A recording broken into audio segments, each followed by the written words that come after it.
Look sharp, feel sharp, be sharp. Use Gillette Blue Blades with the sharpest edges ever honed. Gillette's Cavalcade of Sports is on the air. From Braves Field in Boston, Gillette presents the World Series.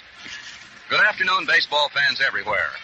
This is Jim Britt with Mel Allen greeting you for the Gillette Safety Razor Company as the Cleveland Indians and the Boston Braves get ready for their crucial sixth game of the 1948 Championship Series. Gillette is on the air the year around with on-the-spot reports of leading sports events. Gillette also broadcasts the major boxing match of the week every Friday night. The rival pitchers for this sixth World Series game will be right-hander Bob Lemon of Cleveland and right-hander Bill Voiselle of the Braves. Lemon, you'll recall, won an 8-hitter by a 4-1 score here at Braves Field in the second game of the series to pull the Indians up even with Boston. Voiselle will be making his first series start, but during a 3 2/3 inning relief stint, he restricted Cleveland to a single hit, a single by Larry Doby. As a matter of fact, the relief pitching of all Billy Southworth's firemen in this series has been excellent. During 15 innings in relief roles, Voiselle, Barrett, Potter, Spahn have not allowed an earned run and have held the Indians to 4 hits while striking out 9 and walking only 1. In his victory earlier in the series in the second game, Lemon yielded 1 unearned run, but a successful pickoff play plus a costly Braves error cost the Braves at least 1 run and handed the Indians a score. But even so, Lemon's pitching deserved the victory. Yesterday, at a time when series observers were on the verge of calling this 1948 championship one of the most lackluster of modern times, the power hitters stole the show, or most of it. Paced by third baseman Bob Elliott, who became the second National League batter of World Series history to hit 2 home runs in a game. The only other National League performer to do it was Benny Koff of the Giants back in 1917. The Braves overpowered the Indians. At the same time that Elliott twice homered, Dale Mitchell, Jim Hegan of Cleveland, and Bill Salkeld of the Braves all hammered round trippers. Hegan's was the 3-run blow that sent Cleveland ahead. But the Braves, who had failed to make an impressive showing in previous contests, staged the big inning of the series with a 6-run explosion in the 7th to sew it up. I said that Bob Elliott and the power hitters came close to stealing the show, but left-hander Warren Spahn of Buffalo, New York, was the top defensive hero. His pitching was the best this series has produced. He allowed only 1 batter, manager Lou Boudreau, to reach base via the hit route on a double in the 8th. Then he struck out 5 of the last 6 men to face him to preserve the victory. In 5 2/3 innings on the mound, after Nels Potter had been driven out, Spahn gave up a walk and a hit. His assortment of fast and slow balls, he was using his curve, by the way, as a waste pitch, his assortment had the Indians guessing. Once, when, after taking a perfect fastball strike, Joe Gordon swung at a low slow ball and missed, he turned to the umpire and said, "I guessed wrong on that one, didn't I?" Bill Salkeld, the Boston catcher, said Spahn all but dispensed with his curveball. The pitch Cleveland batters had solved easily in the second series game in favor of a mixed-up assortment of fast and slow stuff. Feller, as was the case his first time out, couldn't win. Today, veteran observers are comparing his plight with that of the late, great Walter Johnson, who never did win a series game until the twilight of his career and then in a relief role. No recent series, I think, has seen so many former infielders and outfielders rack up mound victories. Bob Lemon was both an infielder and an outfielder at one time. Steve Gromack played the infield. John Sain once roamed the outfield. It may get to be a habit, this switching around, since last year John Lindell, a former pitcher, was one of the top heroes of the series. On the special trains between Cleveland and Boston last night, the main topic of conversation, however, was the crowd, the attendance at yesterday's game. When he learned that about 12,000 fans saw the game while standing around Mr. Veeck's portable outfield fence, first baseman Earl Torgeson of the Braves said, "Imagine that, 12,000. Why, that's 6 times as many people as there are in my hometown of Snohomish, Washington." To the Cleveland club, yesterday's game was a bitter disappointment. The Indians consider Feller the same great performer everyone else does. The idea of his losing by any such lopsided score as 11-5, despite the fact that of the 11 Boston runs, only 7 were charged to Bob, seemed inconceivable. But when the Braves broke the 5-run tie on Torgeson's 7th-inning single, scoring Holmes, even Bob Hope, one of the most rabid Indian rooters, turned to a companion and said, "There's the ball game. We'll never get a hit off that guy, Spawn. He has it today. Well, he did have it. Boudreau's double was the only hit. So the series now faces its sixth game, with the Braves back on home soil, set to face their second game conqueror, Bob Lemon. Boston seems even more baseball mad today than on the day the series opened. This morning's Boston Herald carried the streamer headline, "Welcome home, Braves. Everyone salute you." Fire equipment, bands, and huge crowds had already jammed Trinity Place when the Braves special arrived early this morning. Yesterday afternoon, after the Braves' victory in Cleveland, when the rush seats went on sale here at the park, the rush of the crowds broke all bounds, and the sale had to be postponed in the interest of safety. Braves Field holds only half as many persons as the huge and beautiful Lakefront Stadium in Cleveland, so today's crowd will probably approximate 40,000. The World Series checks this year will be sizable. Don't think they won't. The players' share of the receipts amounts to more than $548,000. Of that amount, 70% is earmarked for these two World Series contenders. The winner's share of the 70%, which is 60%, will total more than $7,400 on the basis of a 31-share split as previously announced, which means that even the losers' individual World Series checks will approximate $5,300, and the Boston Red Sox, for having finished second in the American League this year, will doubtless receive a larger share than they did as the losers' end of the World Series of 1946. Few World Series checks have ever approximated this total. If you're statistical-minded, perhaps a breakdown of the runs, hits, errors of the clubs will interest you. In the 5 games already decided, the Braves hold a scoring edge of just a single run, 14-13. In hits, Boston has a 34-28 advantage, thanks to yesterday's slugfest. The Indians have been charged with the fewer errors, 3-6, and both teams have left 27 runners on base. 20 Indians have struck out, Walt Judnick 4 times. 18 Braves have gone down on strikes, Rickert 4 times. The Braves have walked a total of 11 times, the Indians 10 times. The individual batting leaders are Torgerson and Stanky of Boston, with averages of 429 and 308. For Cleveland, Doby tops the regulars with a mark of 278. Boudreau is 263. In team batting, Boston's mark is 218, Cleveland's 179. And now, before giving you the batting orders and the array of the umpires for this 6th World Series game, hats off to our northern neighbor, our good neighbor, Canada, which today in the Dominion is celebrating Thanksgiving Day. And Gillette, Mel, and I hope that their celebration is enhanced by a thrilling World Series broadcast. Here are the batting orders. For Cleveland, Mitchell, left field. Doby in right field. That's a change. Boudreau, shortstop. Gordon, second base. Keltner, third base. Tucker, Thurman Tucker, formerly of the White Sox, will be in center field. Robinson, first base.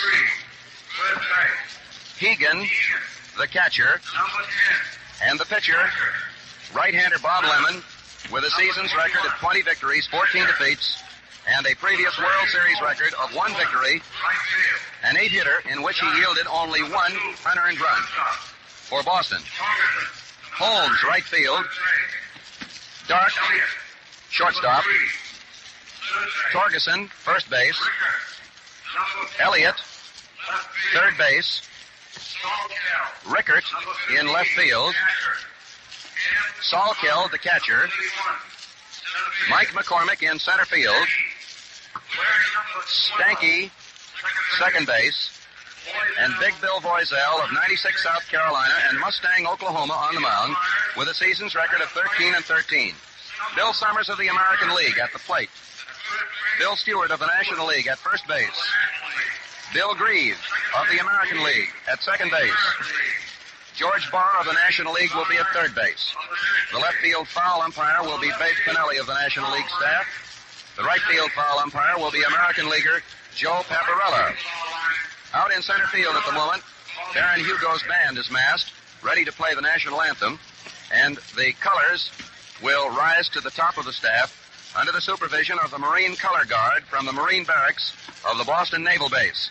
But first, the Braves bullpen pitchers and the Cleveland bullpen pitchers will be given an opportunity to clear the field. Bob Lemon is still warming up. Bill Voiselle is still warming up. Voiselle, incidentally, has pitched a total of 3 2/3 previous innings, has walked no one, has allowed no runs, has had no strikeouts, and has yielded just one single to Larry Doby.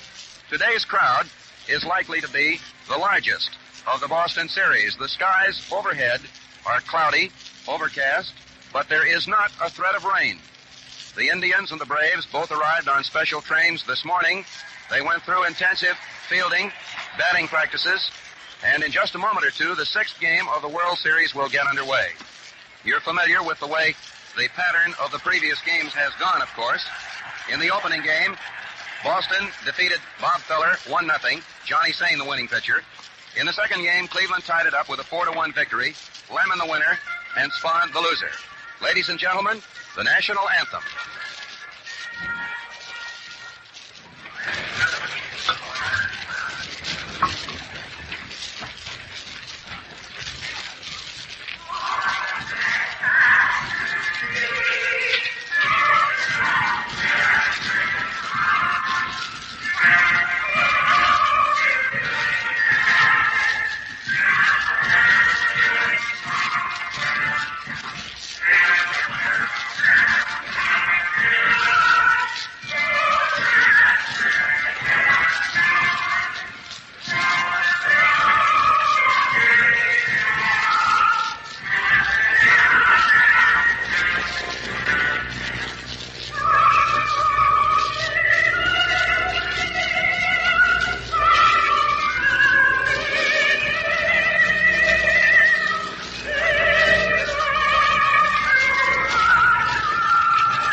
And now, with the 6th World Series game about to get underway, let me again present my colleague and your play-by-play reporter for the first 4.5 innings, Nell Allen.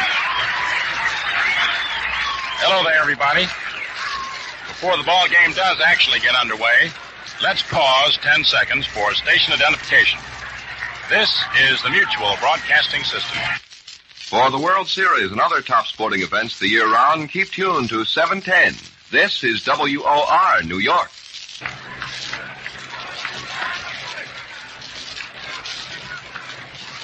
Big Bill Voiselle on the hill for the Boston Braves, a right-hander who won 13 and lost 13 on the regular season. Boy from 96, South Carolina originally, who now lives in Mustang, Oklahoma. Big Bill had more than fair success against the Cleveland Indians in spring training games, and Billy Southworth is entrusting this strong-armed right-hander with the task of keeping the Braves in the World Series. Time is called just before we get underway. Bill Stewart, who's umpiring at first base, calls time. And Joe Paparella of the American League, who's stationed down the right field foul line, is over talking to the Boston Braves right fielder, Tommy Holmes, about something or other. I don't know just what it is. But now everything seems to be all right, and we're all set to go. Dale Mitchell will be leading off for the Cleveland Indians. Mitchell bats him left-handed. Voiselle looks in to get his sign from Bill Salkeld in the crouch back of the plate. Mitchell, who's had 3 out of 19 in the series, hitting at 158. First pitch. It's in there for a call strike. It was a fastball. Bill Voiselle whipped it in there just about knee-high. Bob Elliott goes over into the grass of the infield, picks up a piece of paper. He's laying in fairly close at third, looking for a bunt possibly. Outfield playing Mitchell around toward left. Here's your delivery, and it's high inside for ball 1. That evens up the count 1-1.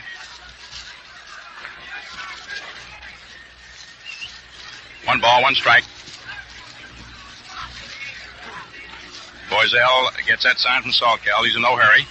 Dale Mitchell, left-hand batter. Here's the pitch. Mitchell takes inside now for ball two. 2 balls, 1 strike. Larry Doby's on deck with Lou Boudreau to follow. Bill McKechnie coaching back at third base. Mel Harder back at first base. Bill Summers calling balls and strikes. Boiselle into the windup, delivers. Mitchell swings and lines one out into center field. Coming fast is the center fielder, Mike McCormick, who takes it for the out. Mitchell lines to Mike McCormick in center field. One away, and up to the plate now comes Larry Doby. Doby's had 5 out of 18 in the series, hitting at 278. Earl Torgeson's had 6 out of 14 for the most number of hits of anybody, with Larry Doby having 5, Mike McCormick having 5, and Lou Boudreau having 5, among others. There's a pitch into Doby. It's wide of the mark for ball 1. Doby stands far away from the plate. Bill Boiselle into the windup. Here's the pitch, and it's in there for a call strike. 1-1. Larry Doby got the only hit off Bill Boiselle the other day when Bill hurled his relief stint. Now the pitch. Doby takes fastball over for called strike 2. Fastball in there about letter high. Boiselle, went 3 2/3 innings in relief pitching. Allowed 1 hit, no runs, didn't walk anybody, didn't strike out anybody. The big right-handers into the windup. Here's the pitch. Doby takes curve inside. Ball 2, 2-2 the count.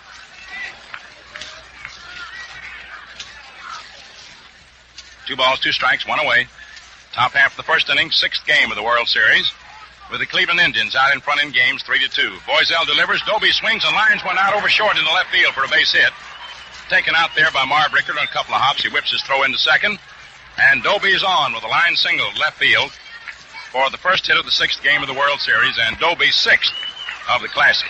And now here's Lou Boudreau coming up. Boudreau, number 5, shortstop.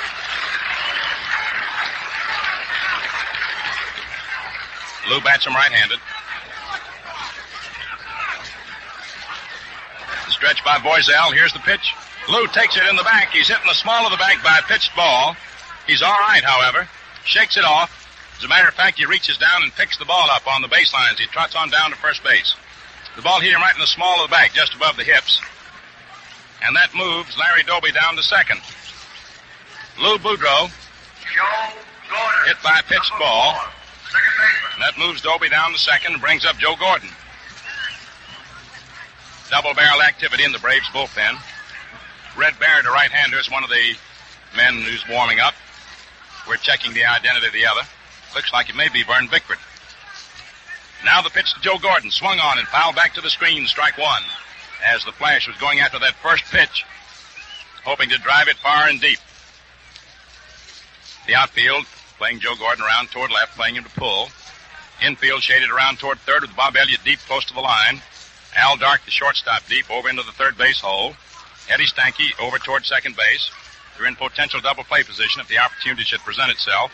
Runners lead off second and third. The stretch by Boiselle. Here's the pitch. Joe Gordon takes high. And the count is evened up now at 1-1. 1 ball, 1 strike. You got Kenny Keltner on deck. Bill McKechnie coaching at third. Mel Harder at first for Cleveland. A lot of room down that right field line. The outfield so far swung over toward left. Here's your pitch. Gordon takes high again. Ball 2, 2-1. William Boiselle, 6'3", 200-pounder, whose birthplace is listed as Greenwood, South Carolina, but who made 96 South Carolina quite famous. Pitches down to Joe Gordon, who started to swing, held up, but Bill Summers says to strike anyway. And it's a 2-2 count on Gordon. And now Bill Summers indicates that Gordon broke his wrists. In other words, he swung around enough for it to be called a strike. It was a high fastball. And it's a 2-2 count. You got Larry Doby on second. Lou Boudreau on first. 1 out, top half of the first inning, 6th game of the World Series. Bill Boiselle ready with the stretch, looks back at second base. Here's the pitch. Joe Gordon swings and fouls it back to the screen. Count remains 2-2. Gordon guarding that plate very closely. And that time he wasn't flailing away for any great distance. He was just trying to meet the ball. Doesn't want to strike out if he can help it. Of course, if he sees something that comes in there pretty fat, he might tee off on it. All right, Boiselle is ready with the stretch. Doby leads off second. Boudreau off first. Here's the pitch. Joe Gordon swings and lines one deep to left field. Going back is Rickert. He makes the catch of the line drive. And the runners have to hustle back to their respective bases. Doby to second and Boudreau to first. Joe Gordon plastered a liner to deep left, but Marv Rickert was right back there deep to take it. So with two down, up comes Kenny Keltner.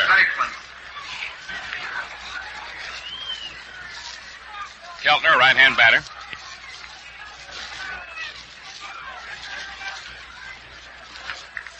Boiselle looks in to get that sign from Bill Salkeld. The outfield and infield setup is the same for Keltner as it was for Gordon. They're both extreme full hitters, although occasionally they might blast one to right. Bill Boiselle ready.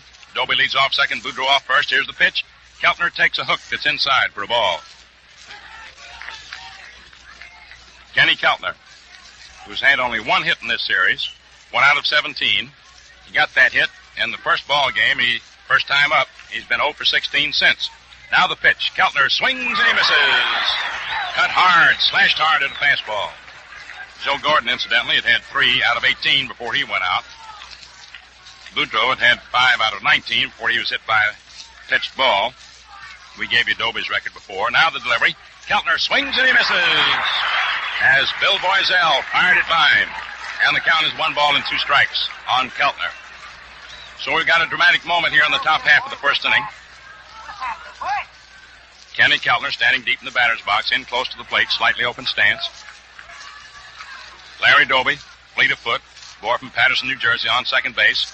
Lou Boudreau on first. Here's your pitch. Swung on, little ground ball, hit out towards short. Dark up with it, plays it over to Torgerson at first, in time for the out. And so Bill Boiselle pitched himself out of the jam. No runs, 1 hit, no errors, and 2 men left on base. At the end of the first half of the first inning, the score, Cleveland nothing, Boston nothing.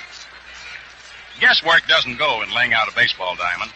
The distance between bases must be exactly 90 feet between the pitcher's box and home plate, 60 feet 6 inches. No more, no less. But talking about exactness, today's Gillette Blue Blade is made to the closest limits of accuracy known to the industry. For instance, the positioning slot in the middle of the blade is precisely centered. When you tighten the holder, the Gillette Blue Blade lines up absolutely parallel with the razor guard, extends just the correct distance for smooth, easy shaving.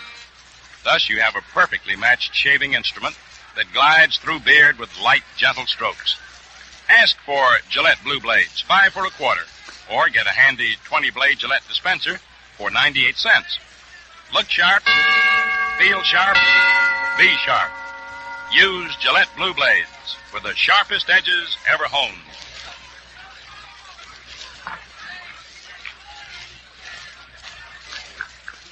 Coming into the last half of the first inning, Bob Lemon on the hill for the Cleveland Indians, and he'll be facing Tommy Holmes, Al Dark, and Earl Torgerson. Incidentally, a sidelight about Kenny Keltner and a possible reason for his not hitting better in the series. Cy Johnson, Braves coach, was with Keltner in the Navy. Played some ball with him together, with Kenny. He played ball together, and he got the Braves pitchers pretty well briefed on whatever weaknesses Keltner may have at bat. Here's a little bumblebee right in front of the microphone. Get out of there. All right, we're ready. Tommy Holmes up, left-hand batter, takes outside from Bob Lemon. Ball 1. 1 ball, no strikes. Last half of the first inning. Tommy Holmes has had 3 hits in the World Series. In 21 times at bat for a series average of 183. One of his hits, though, was most productive. It won the first game. Bob Lemon throws. Holmes swings, sends a little dribble right to the mound. Taken by Lemon on 2 hops. Throws on over to Eddie Robinson, and Holmes is out. Pitcher to the first baseman. Lemon to Robinson. And thus, Bob Lemon starts out today, just as he did the other day, in his first starting effort, when he had so many chances. Number 2, shortstop. And Holmes, incidentally, bounced out to Lemon 3 times in the game that Bob started here at Braves Field. So Holmes starts out in the same fashion himself. Now Al Dark, a right-hand hitter up. looks at a fastball that's inside, about letter high, ball one. Al Dark has had 3 out of 20. Hitting at 150 in the series. He has quite a spread. His feet wide apart. Not too close to the plate. Outfield toward left. Here's your pitch. And it's outside now for ball 2. 2 balls, no strikes.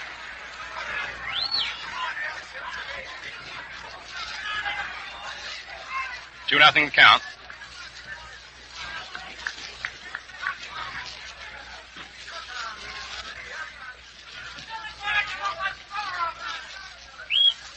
Here's your pitch. Swung on and fouled off. Back of first base, out of play. Into the lower stands. 2 balls, 1 strike to count on Al Dark. 1 out, last half of the first inning, 6th game of the World Series. With the Cleveland Indians still needing but 1 victory to end it all. And the Boston Braves still battling to send it out to its full extent of 7 games. Bill Summers, the plate umpire, decides to dust off the plate. Bill Steer of the National League umpiring at first base. Billy Grieve of the American League at second. George Barr of the National League at third. Dave Pinelli, National League alternate, stationed down the left field line, and Joe Paparella, American League alternate, stationed down the right field line. Now the pitch is bunted down the third base line. There's Lemon over up for it. The throw, not in time, beaten out. The throw gets away from Robinson, but backing up is Joe Gordon. And Al Dark is on, beating out a bunt. It's a base hit for Al Dark as he makes use of his great speed, lays down a beautiful bunt down the third base line and beat it out. Bob Lemon calls time, stands in behind the mound now, takes a white handkerchief out of his hip pocket and drives off his pitching hand. Got to give Lemon a lot of credit on that play. He dashed over that line in a hurry, grabbed the ball with his bare hand and flipped while off balance, but was unable to get the ball over there ahead of the speedy Alvin Dark. Lou Boudreau out at short, motions out to Dale Mitchell to move over a step or two toward the left field line. He's way over toward left center as Earl Torgerson steps to the plate. Torgerson, a left-hand batter, has had 6 out of 14 in the series. He hits a long ball. 1 down, 1 on, last half of the first inning, no score. Here's your pitch, swung on. It's a fly ball, hit out into short right center. Here's Doby racing in, and Tucker makes the catch, and there's the throw to first base, and it's a double play. They double up. Alvin Dark, as Earl Torgerson's fly ball to right center faded.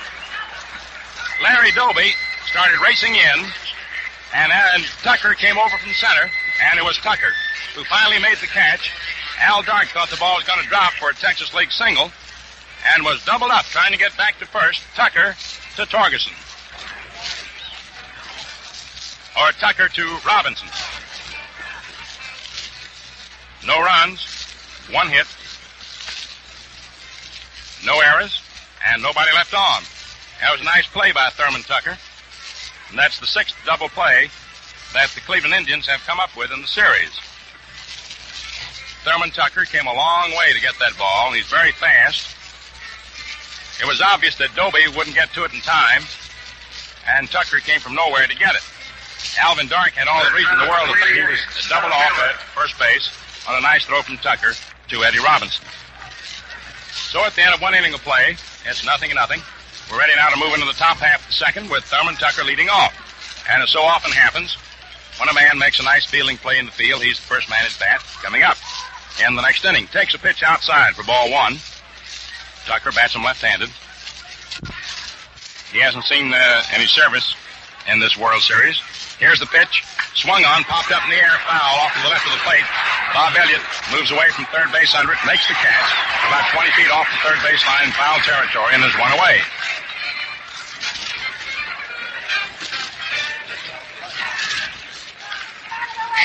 Now coming to bat is Eddie Robinson.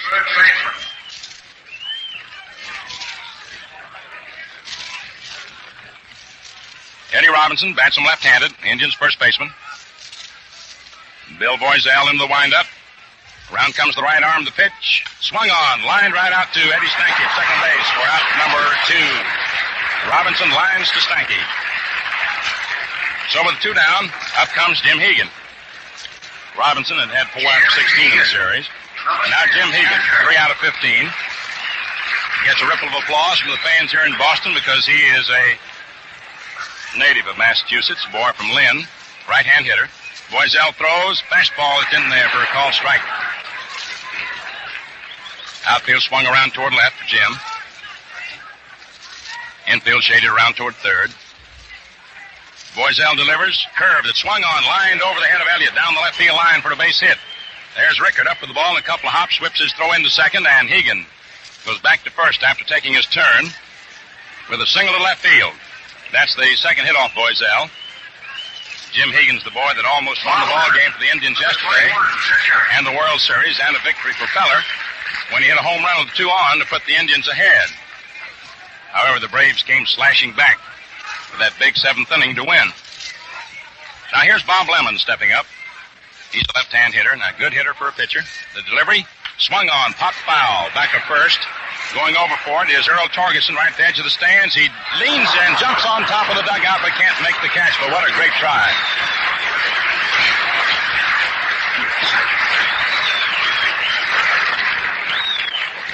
Torgerson sort of jumped onto the Indians' dugout trying to catch that one.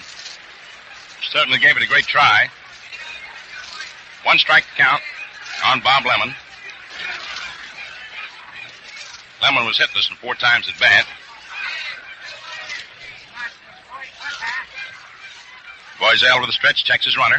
Here's the pitch. Lemon swings and sends a long fly ball into left center field. Marv Rickert races back under it, makes the catch. That's all for Cleveland, top of the second. No runs, 1 hit, no errors, and 1 man left on. The score at the end of an inning and a half, Cleveland nothing, Boston nothing. Ray Scarborough, well-known pitcher for the Washington Senators, is watching today's game with us. Hear what he has to say about the convenience of the new Gillette Blue Blade dispenser. Come in, Ray. I'm glad to recommend the Gillette dispenser to you fans, for it's the handiest thing I've come across in a long time. My beard is tough, and I change blades frequently. But with the dispenser, that's no trouble at all. Now, folks, that was Ray Scarborough. Next time you buy Gillette Blue Blades, take his advice. Ask for them in the handy Gillette dispenser. It comes loaded with 20 blades, 40 shaving edges, for the price of the blades alone. 98 cents here and $1 in Canada. Look sharp, feel sharp, be sharp. Use Gillette Blue Blades with the sharpest edges ever honed.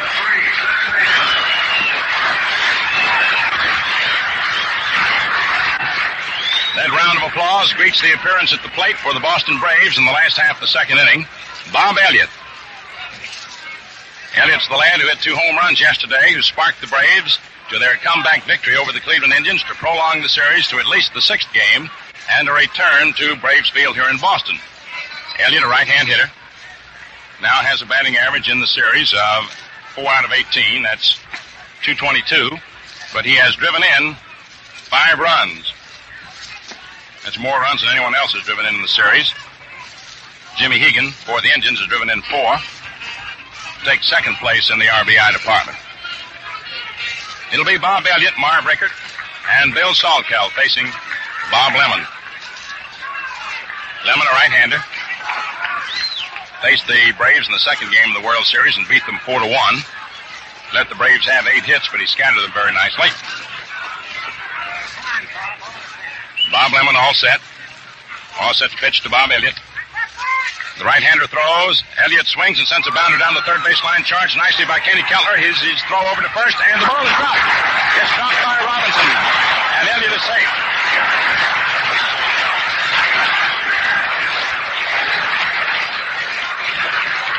On that play, the ball charged by Keltner. The ball twisted off to Kenny's right just as he was ready to receive it, but he grabbed it anyway. His throw was on the home plate side of first base. Robinson had to stretch to get it as Elliott was bearing down on him, and Ed sort of slapped at the ball and couldn't hang on to it. Now coming up to bat is Marv Rickert. There's Balk as Elliott took his lead off first. Bob Lemon with the stretch started to throw to first base, and Eddie Robinson wasn't there. He was in behind the runner, so Bob Lemon was afraid of throwing the ball away, and as a result, he's charged with a balk. And that enables Bob Elliott to go down to second.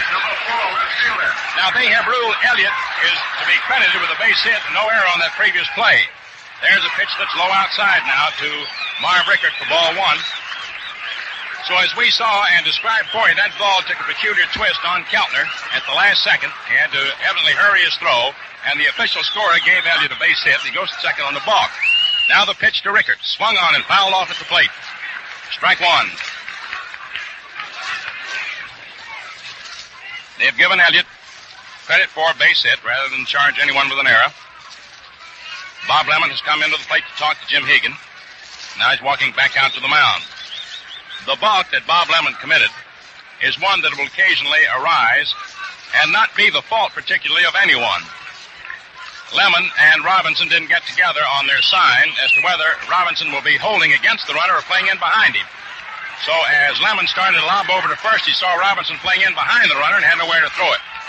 All right, the stretch by Bob, the pitch. It swung on. There's a drive to deep center. But Tuck going back for it, and Mike McCormick makes the catch. Thurman Tucker makes the catch for the out. Racing to third after the catch is Elliott. As the throw is cut off by Lou Boudreau. Marv Rickert lined that ball to deep center. Thurman Tucker went back and grabbed it for the out. The ball was hit so deeply that Elliott was unable to tag up and go to third after the catch. Now Bill Salkeld steps in. Salkeld, the left-hand batter. Lou Boudreau motions out to Thurman Tucker to come in a step or two. Motions over to Larry Doby, who's playing right field today, to move in a step. The infield is laying in, hoping to cut the run off the plate if the opportunity should present itself. Bill Salkeld, the batter, left-hand hitter. Bob Lemon throws a pitch that swung on a little roller down the first base line. It's fielded by Robinson, who steps on first to retire Salkeld, and Elliott holds third. Salkeld grounds out to Robinson unassisted, with Elliott holding third. So they're two down. And now Lou Boudreau comes over to the mound to talk to Bobby Lemon. 31, center fielder. Coming to the plate is Mike McCormick. Mike McCormick, the right-hand batter. Infield goes back in normal position. Outfield step round toward left. Lemon looks in to get his sign. Starts the windup. In comes the pitch. Swung on. It's a little roller hit slowly down toward third. Keltner charges it. Flips over to Robinson in time for the out. And the Boston Braves failed to score in the last half of the second inning, though they threatened. No runs, one hit. No errors, and one man left on base. And the score at the end of 2 innings of play is 0-0. Bob Elliott was credited with the base hit on his tricky roller that Keltner charged, fielded, threw to first base on. The ball was dropped by Eddie Robinson, but in the judgment of the official scorer, it was a tough play, and they gave Elliott credit for a base hit. Then Lemon balked. Elliott went to second. Rickard's long liner to deep center, gathered in by Tucker, was deep enough to enable Elliott to tag up at second, go to third after the catch. Then Elliott held third as Bill Salkeld's little dribbler down the first baseline was handled by Eddie Robinson unassisted, and Mike McCormick ended the inning grounding out, third to first. Let's pause 10 seconds now for station identification. This is the Mutual Broadcasting System. The La Rosa Hollywood Theater of Stars will be heard at 1:30 tomorrow afternoon over WOR New York.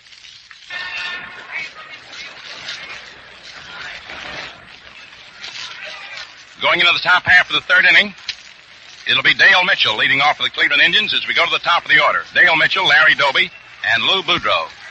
Mitchell flied to center field in the first inning. Bill Boiselle, the right-hander, throws. Mitchell swings and lines one down the left field line for a base hit. Maybe for extra bases. Rickert chasing the ball. Mitchell rounds first, digs for second. Here's the throw. It's in toward third, and Mitchell goes into second, standing up with a double. Dale Mitchell lines a double into the left field corner for the third base hit for the Cleveland Indians off Bill Boiselle. And for Dale Mitchell, that's his fourth World Series hit and his second extra base hit. He had a home run, and now he's got a double. That brings to the plate Larry Doby, who singled to left in the first inning. Left-hand batter, the pitch to him is swung on. There's a long fly ball to deep left field. Rickert goes back toward the fence and makes the catch for the out. And there is Mitchell tagging up, bluffing a dash to third, and Torgerson went all the way down from first base to back up second in the event there was a throw in that direction. In other words, he was sneaking in behind Mitchell But Dale's ear caught the voice of Bill McKechnie coaching at third base, yelling to him to get back, and he did. So Larry Doby's long drive deep into left field is caught by Rickert, just about 5 feet away from the left field fence for the first out in the top of the third. Manager Lou Boudreau is up, hit by a pitched ball in the first inning. Bill Boiselle throws. The pitch is swung on, hit out into right field. Racing over is Tommy Holmes, and they dropped the ball. Now Mitchell digs for third. He rounds it on his way to the plate. He goes in to score, and on at second base is Lou Boudreau, as Lou sliced one into right field, and Tommy Holmes raced over, got his glove on the ball, and then dropped it. Mitchell was racing toward third, had to hold up, thinking that Holmes would get the ball, and then when he dropped it, Bill McKechnie waved him on. It scored as a double for Lou Boudreau. Into the right field sector, a run batted in for Lou. Mitchell scores, and for Boudreau, that is his fourth double of the series, and his third run batted in. The Indians now lead 1-0. Joe Gordon up. Gordon takes a high fastball. Ball one. 1-0 favored Cleveland. Top half the third inning. One down. Lou Boudreau leading off second. Bill Boiselle throws. Joe Gordon looks at a fastball that's inside. Ball two. What a great player that Lou Boudreau is. He is really tremendous. Activity in the Braves bullpen. You've got Red Barrett and Vern Bickford, two right-handers throwing. Bill Boiselle delivers to Joe Gordon. Curveball stays high. Ball three. 3 balls, no strikes. Bill Salkeld fires the ball back out to Boiselle.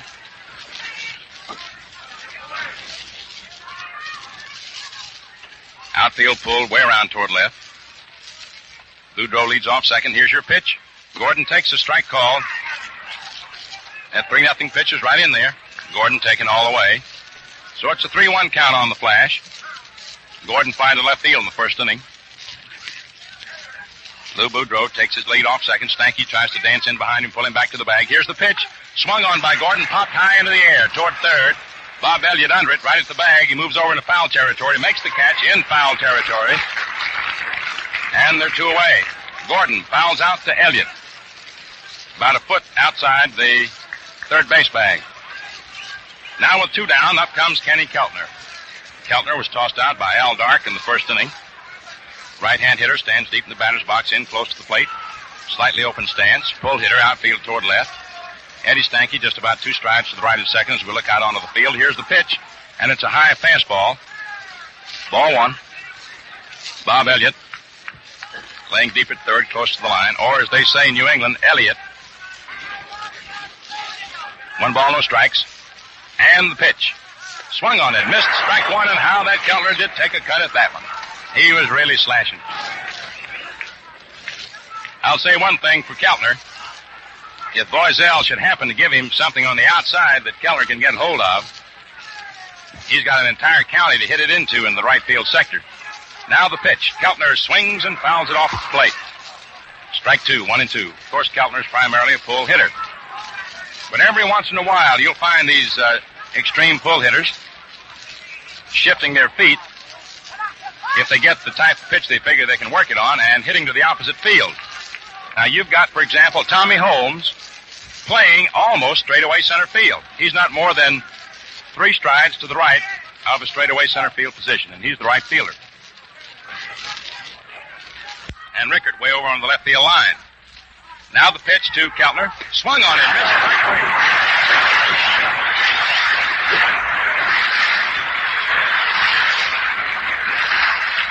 So the Cleveland Indians come up with 1 run, 2 hits, no errors for the Braves, 1 left on for Cleveland. Doubles by Mitchell and Boudreau, leading to the score. And at the end of 2.5 innings, the score is Cleveland 1, Braves nothing.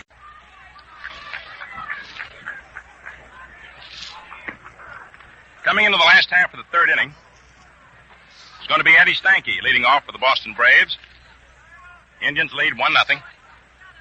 It'll be Eddie Stanky, to be followed by Bill Boiselle, and then we'll go to the top of the order and pick up Tommy Holmes. Eddie bats him right-handed. He's had 4 hits and 13 times at bat in the series. Outfield around toward left. Not too extreme, however, and not too deep. Bob Lemon delivers. Fastball, that's high, ball one. Stanky sort of a half bluffed a bunt and had to look at Kenny Keltner. Keltner's laying back fairly deep. Of course, Stanky may not be laying one down because that ankle injury slowed him up tremendously. Here's your pitch, and it's low inside for ball two.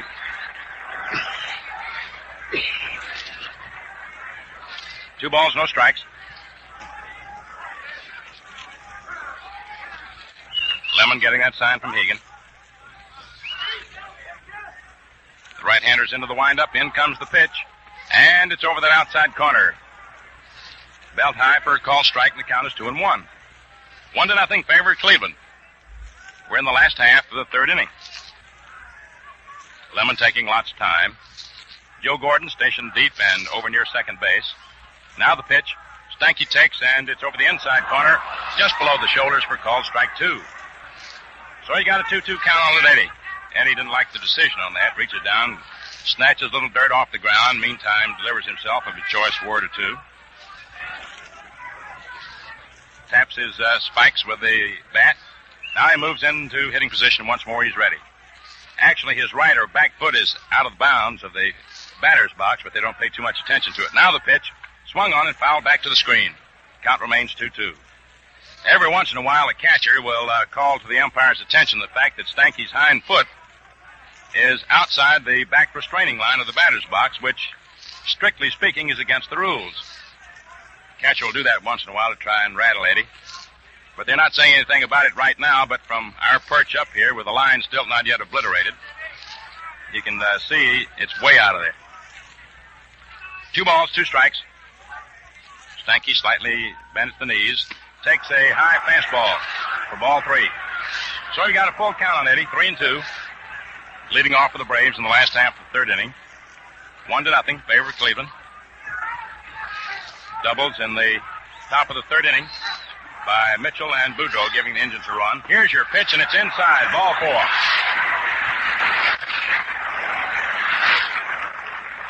Eddie Stanky works his specialty, that of getting a base on balls, and he's on first base. That brings to the plate Bill Boiselle.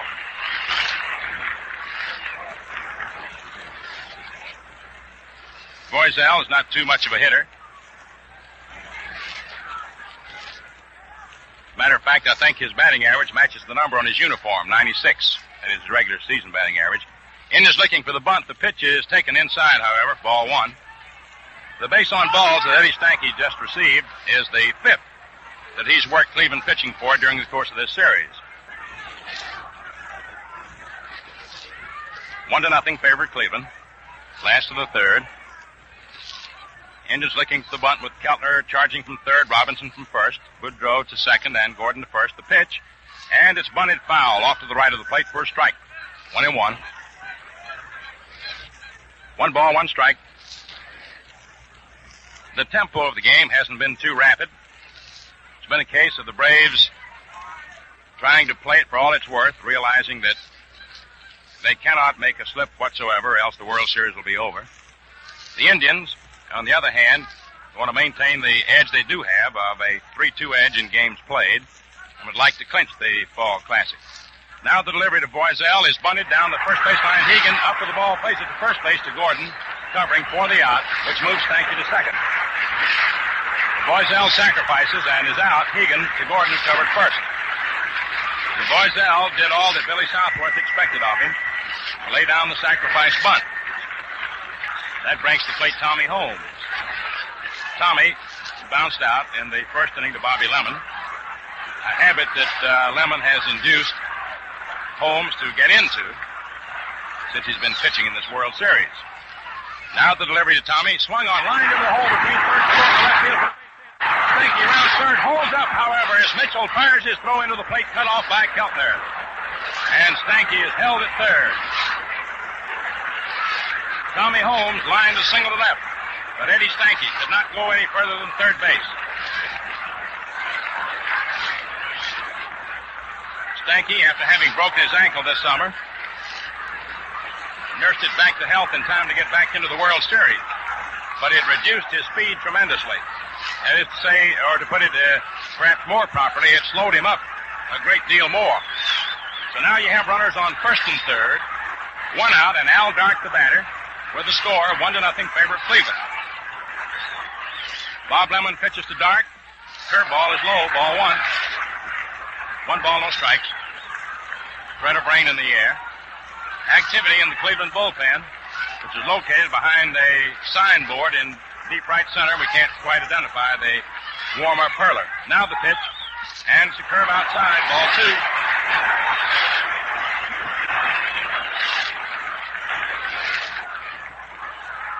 We believe it to be Steve Gromek. Steve Gromek throwing the bullpen for Cleveland. Bob Lemon, who beat the Braves 4-1 in the second game of the World Series, in a little difficulty right now. Indians lead 1-0, last and third. Stanky on third. Holmes on first, 1 out. Stretch the pitch. Al Dark takes low, ball 3.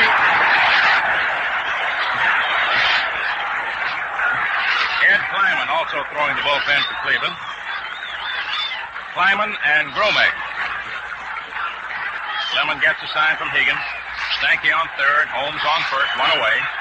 And the pitch in there for a called strike. And the count is 3-1 on Alvin Dark.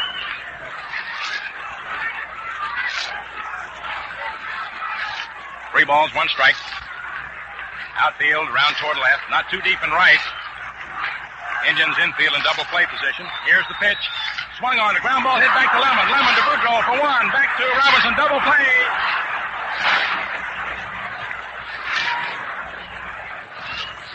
Al Dark hits into the double play. Lemon to Boudreau to Robinson. And that's all for the Braves' threat in the last half of the third inning. No runs, 1 hit, no Indian errors, and 1 man left on for Boston. And thus you had the spectacle, if we might use that word, of a base hit with a runner on second base, but yet advancing him only to third. And thus the Braves were unable to score, and at the end of 3 innings of play, the Indians lead 1-0. Your 3-inning totals: Cleveland, 1 run, 4 hits, no errors, 4 men left on, and the Boston Braves, no runs, 3 hits, no errors, and 2 men left on base. Thus we're ready now to move into the top half of the 4th inning. Incidentally, that was the 4th double play that the Cleveland Indians have come up with behind Bob Lemon in the course of this World Series. The Indians have come up with 7 double plays overall in this World Series, and a pitcher will always tell you that's the greatest play in baseball. Runners on those bases for the boys to come up with that double play and get them out of those jams. All right, Thurman Tucker leads off for Cleveland, top of the 4th. Left-hand batter takes low, ball 1. Tucker fouled out in the second inning to Bob Elliott, making his first appearance in the series. Although he's a left-hand hitter, they don't claim to pull too sharply. Takes the delivery into the dirt, ball 2. You have to watch Tucker because he's a very fast man. He likes to lay him down that third baseline and beat him out. Bob Elliott, of course, is aware of that. He's laying in close at third.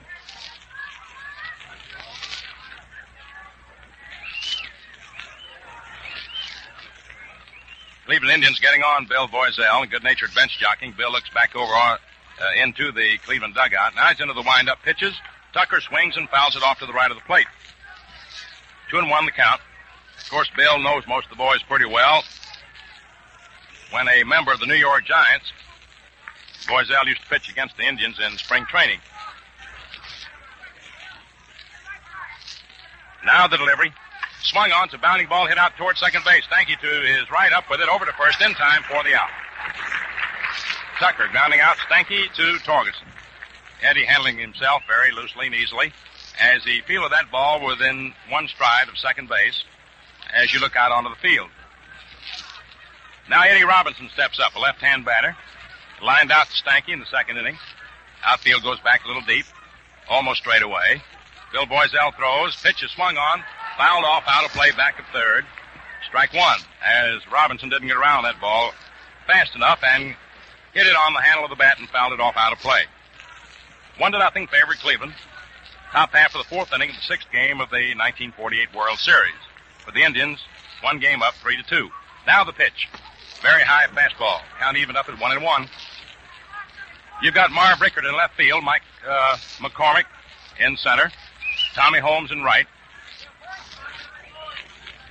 Bob Elliott at third, Al Dark short, Ed Stanky second, Earl Torgerson first, Bill Salkeld catching, Bill Boiselle pitching to Eddie Robinson, left-hand batter who swings and lines one out to right field. Coming fast is Tommy Holmes. He makes the catch for the out.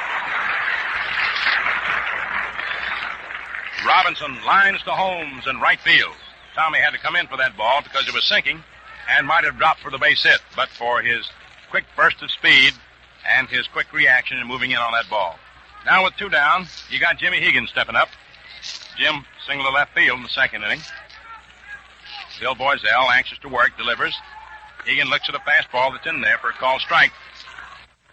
Jim Higgins is on his way to becoming one of the all-time great catchers, in most folks' estimation, in the American League. Now the delivery. Swung on and missed strike 2 as he made Higgins go after a bad ball. A low inside fastball. 2 strikes to count on the Indian catcher. 1-0, favored Cleveland, top of the fourth. Boiselle throws, sidearm fastball that's high outside. 1-2. That might have been a sidearm curve instead of a sidearm fastball. In any event, it was outside and high. So the count is 1-2. Boiselle throws, pitch is swung on and missed. Strike 3. And I mean, that big Bill just reared back and fired that one. No runs, no hits, no errors, nobody left on. And at the end of 3.5 innings, the score, Cleveland 1, Boston 0. Years ago, when the first World Series was played, nobody dreamed that someday this great baseball classic would be broadcast everywhere as it is today. Neither did anybody dream of a razor as advanced in principle as the ultra-modern Gillette Super Speed Razor. This one-piece razor has a notched positioning bar for use with the Gillette Blue Blade dispenser. You just hook on a blade and it drops in place, presto. Then twist the handle, and you're ready for the smoothest, most refreshing shave you ever had. There's nothing to fit together, nothing to jam or clog. To clean, simply loosen the razor, rinse, and shake. Why not enjoy extra shaving comfort and convenience? Ask for the improved Gillette Super Speed Razor with 10-blade Gillette dispenser.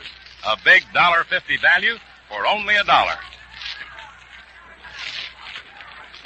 Last half of the fourth inning. The Boston Braves will be sending up Earl Torgerson, Bob Elliott, and Marv Rickert. You know, incidentally, we had a wire, Jim Britt and I had wires asking us if a player was ever put out of a World Series game for arguing with an umpire, thing that stemmed from Lou Boudreau arguing with Bill Stewart the other day. In answer to that, we can tell you that Frank Chance, Cub first baseman and manager in 1910, was put out of a World Series game, and Heine Manush with the Washington Senators, the left fielder, was put out of a World Series game in 1933 by the umpires. But Joe Medrick was put out by the Baseball Commission in the 34 World Series. There's a pitch that's outside for ball 1. 1 ball, no strikes. 1-0 favorite Cleveland, last half of the fourth inning. Earl Torgerson, left-hand batter. Bob Lemon, the right-hander of the windup. Here's the pitch, and it's in there for a call strike. Count even up at 1-1. The outfield playing Torgerson just stepped toward right and center and right, almost straight away and left. And that Tucker's mighty deep in center. He's way back out there. Now the pitch. And it's just outside for ball 2. 2-1. Third baseman Kenny Keltner laying about 12 feet off the third baseline. Lou Boudreau is in about 4 or 5 steps at short over near second. Joe Gordon on the edge of the outfield grass, shading second just a little bit more than first. With Eddie Robinson, the first baseman, deep and about 5 feet off the first baseline. Bob Lemon into the windup. In comes the pitch. Torgerson swings and lifts a fly ball foul. Back of third, going to go out of play, dropping harmlessly to the ground in foul territory. It's not high enough to permit either Kenny Keltner, the third baseman, nor Dale Mitchell, the left fielder, to get to. So the count on the batter is 2 balls, 2 strikes. Earl Torgerson, Braves first baseman, leading off in the last half of the fourth inning. And there was a spectator that reached out onto the playing field and grabbed that ball just as the Boston Braves ball boy was going to go out there to get it officially. Of course, the fans get quite a kick out of that. 2 balls, 2 strikes. Earl Torgerson set to the plate. Here's the pitch. Swung on. There's a fly ball hit out to left field. Dale Mitchell comes in a few steps and makes the catch, and there's one away. Torgerson flies to Mitchell and left. And that brings to the plate Bob Elliott. Elliott has an infield hit in the second inning. Now the outfielders march around toward left. Naturally, they play Bob to pull. Bob Elliott. Joe Gordon, the second baseman, just 2 strides to the right at second. He's ready to move directly in back of the bag.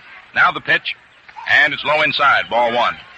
Kenny Keltner is ready to cover anything hit down that third baseline. Lou Boudreau is laying back comparatively deep. He plays the most shallow shortstop of anybody. And he's sort of half facing the third base hole. Now the pitch. And it's low, ball 2. Curveball that broke over the plate but too low, below the knees. And it's a 2-0 count on Bob Elliott. 1 down, last half of the fourth inning, 1-0, favor the Cleveland Indians. Elliott hit a home run over the right field fence in Cleveland. Now the pitch is high outside, ball 3.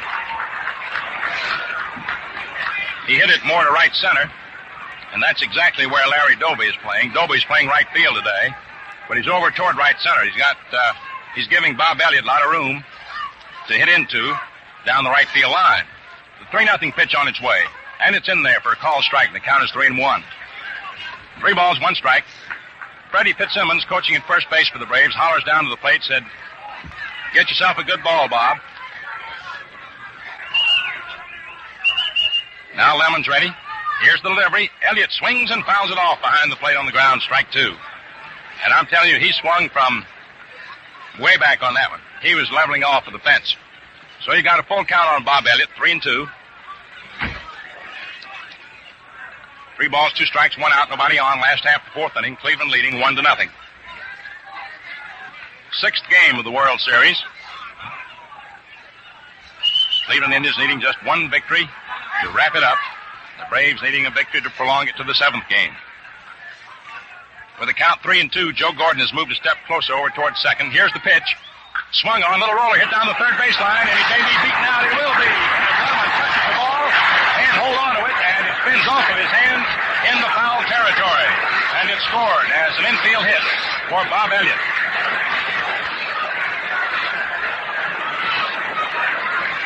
Bob swung with all his might, but succeeded only in topping the pitch. It rolled slowly down the third baseline. Keltner was laying back deep at third, as we told you, so Lemon had to field it. He raced over, got his bare hand on the ball, but it spun off, and as he tried to pick it up, all in the same motion, he sort of half pushed it across the foul line a few feet. And Elliott easily beat it for an infield hit. That's the 4th hit for the Boston Braves, and 3 of them have been infield hits. All of them on plays that Bob Lemon was involved in. And now you've got Marv Rickert, left-hand hitter up. Rickert swings and foul tips it, strike 1. Bob Lemon throws a sinker, which is difficult for a hitter to lift. And thus, as he forces these hitters to hit that sinker, they're topping the pitch and making them roll on the ground. Sometimes when the batter gets ahead of the pitcher in the count, and the pitcher figures he can't get that sinker over, they might give him something a little too fat, and they will hit it up in the air. Marv Rickert, left-hand hitter up, stretched by Lemon, the pitch. Rickert takes outside, ball 1, 1-1. It's a 1-0 ball game in favor of the Cleveland Indians. We're in the last half of the fourth inning at Braves Field. Bob Elliott's on first base, 1 out, and Marv Rickert, who flied to center in the second inning, the batter. Lemon all set. Here's his pitch, and it's outside. Ball 2. 2 balls, 1 strike. Billy Southworth coaching at third base, slapping his hands together, walking up and down. Freddie Fitzsimmons coaching at first, watching Eddie Robinson for Bob Elliott. Robinson out on the bag with Elliott, but just a step in behind him. Outfield for Marv Rickert, step toward right, almost straight away. Lemon delivers. Rickert takes strike 2 call. It was a fastball. It came in there just below the shoulders. Rickert steps out of the batter's box for a moment. Now he's back in hitting position.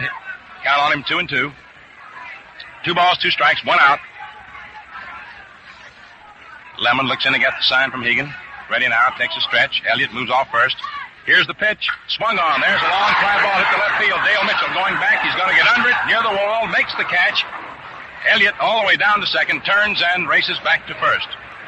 Dale Mitchell caught that ball not more than 8 to 10 feet away from the left field fence, more than 335 feet away from home plate, which is a pretty good drive for a left-hand hitter who hits to the opposite field. So they're 2 down, and Bill Salkeld coming up. The Braves catcher grounded out to first baseman Eddie Robinson in the second inning. Left-hand batter. Bob Lemon proceeds to work on him. Elliott moves off first. Now the pitch is outside. Ball 1. Kenny Keltner walks in a step or two at third, kicks the dirt, hollers something over to Bob Lemon. Lou Boudreau at short, looks around his outfielders, sees that they're set properly. Now he motions Thurman Tucker to come in a couple of steps. It's really wonderful to watch Lou in action in a ball game. He's busy with something every moment. Now the delivery. Hands a fastball high. Ball 2. Lou is either giving signs to Jim Hegan, the catcher, or hollering something to the pitcher, or motioning his outfielders move a step this way or that way or back or in. Now he looks around to see where Doby is and Tucker and everybody. Then he has to worry about his own position. Bob Lemon all set. He throws the pitch outside. Ball 3. 3 balls, no strikes. Bill Salkeld, the batter. Kenny Keltner laying about 10, 12 feet off the third base line and about halfway back. Lou Boudreau is in halfway over near the bag. Now the pitch. And it's right in there for a call strike. 3-1. Activity in the Indians' bullpen. Steve Gromek and Eddie Kleiman, 2 right-handers throwing. Joe Gordon very deep, halfway between first and second. He's back on the outfield grass. Now the delivery. There goes Elliott. Pitch is taken outside. Ball 4. Evidently they had the hit and run on. I don't think Elliott was trying to steal. They evidently had the hit and run on, and the pitch was way outside and was taken for ball 4. And now Salkeld has an equal number of bases on balls as Eddie Stanky. They both have worked Cleveland pitchers for 5 bases on balls during the course of the series. So Salkeld is on first. Bob Elliott's on second. There are 2 down. And the batter is Mike McCormick, who grounded out to Kenny Keltner in the second inning. Mike has had 5 base hits in the series. Outfield playing McCormick toward left, not too deep.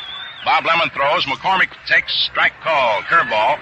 Got the outside corner just above the letters.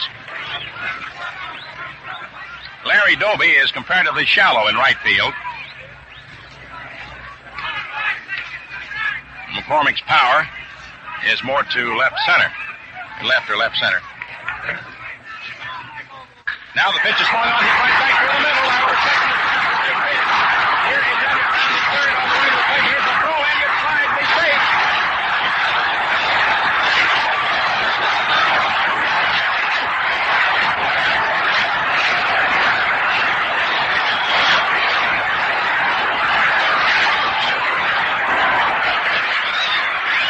Mike McCormick drilled one sharply through the middle. Right out over second in the center. The ball cut right over the bag. Joe Gordon made a desperate attempt to get that ball, but couldn't quite get to it. And Mike McCormick drives one through the middle for a single to score Elliott from second to tie up the ball game at 1-1. Sending Salkeld to second, and here's Eddie Stanky, a right-hand batter. The first pitch to him is outside for ball 1. That's the second run batted in the series for Mike McCormick.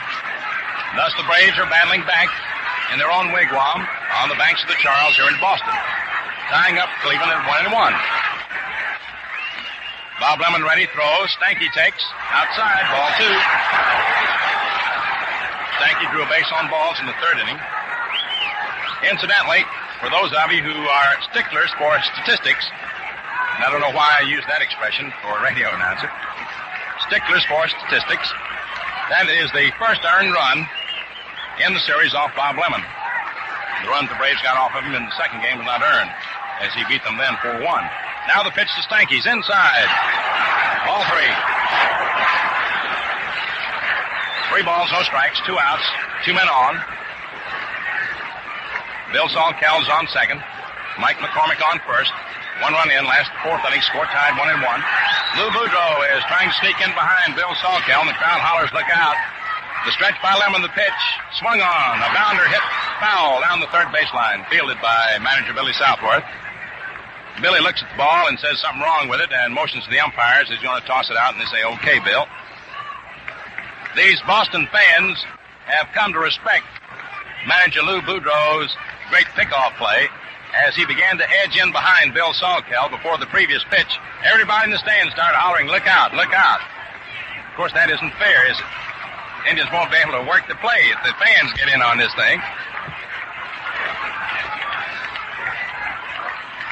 Eddie Stanky up the plate. 3 balls, 1 strike. Stretch by Bob Lemon. Lou easing in behind. There's the attempted pick off the throw. Not in time. And let me tell you something.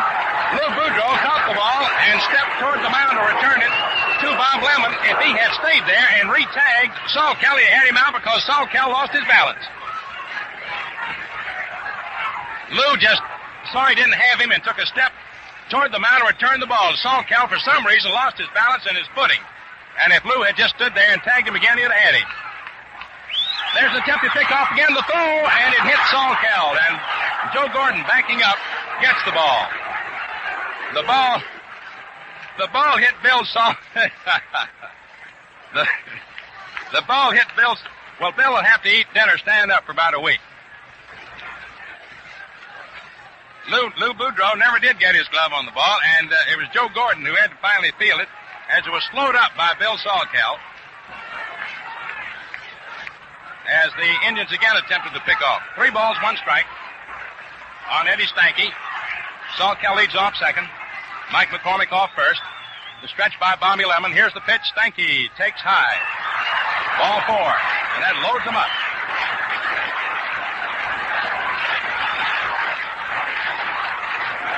Salkeld moves over to third. Mike McCormick down to second. And Stanky takes over at first.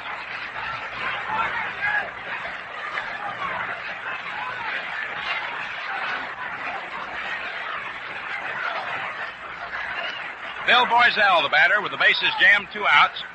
Salkeld on third, Mike McCormick on second, Stanky on first. 1 run in, score tied, 1-1 last the fourth. The pitch in there for a called strike to Boiselle. I think perhaps the most surprised individual in this ballpark,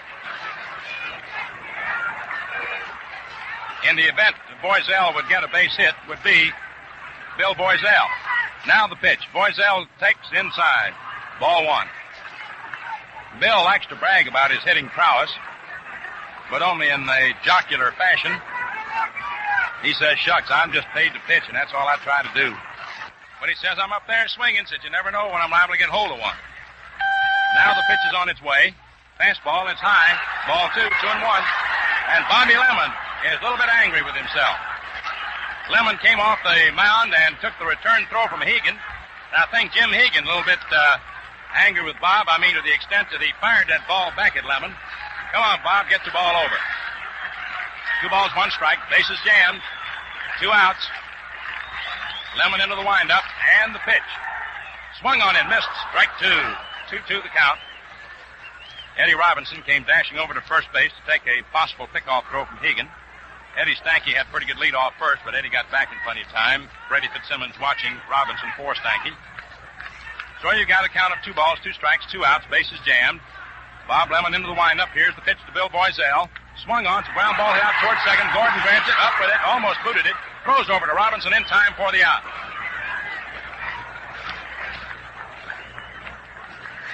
One run for the Boston Braves. 2 hits. No Cleveland errors. And 3 men left on for Boston. At the end of 4 innings of play, it is a 1-1 ball game. Cleveland 1 run, 4 hits, no errors. The Braves 1 run, 5 hits, no errors.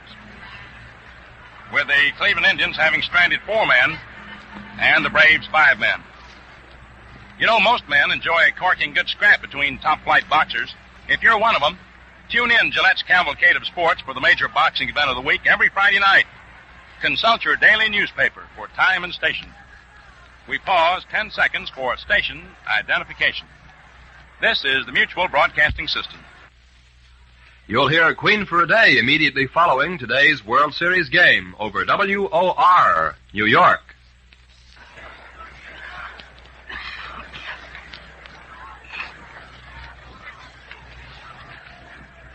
Going into the top half of the fifth inning, it's going to be Bob Lemon leading off for the Cleveland Indians, and then we'll go to the top of the order to pick up Dale Mitchell and Larry Doby. Incidentally, for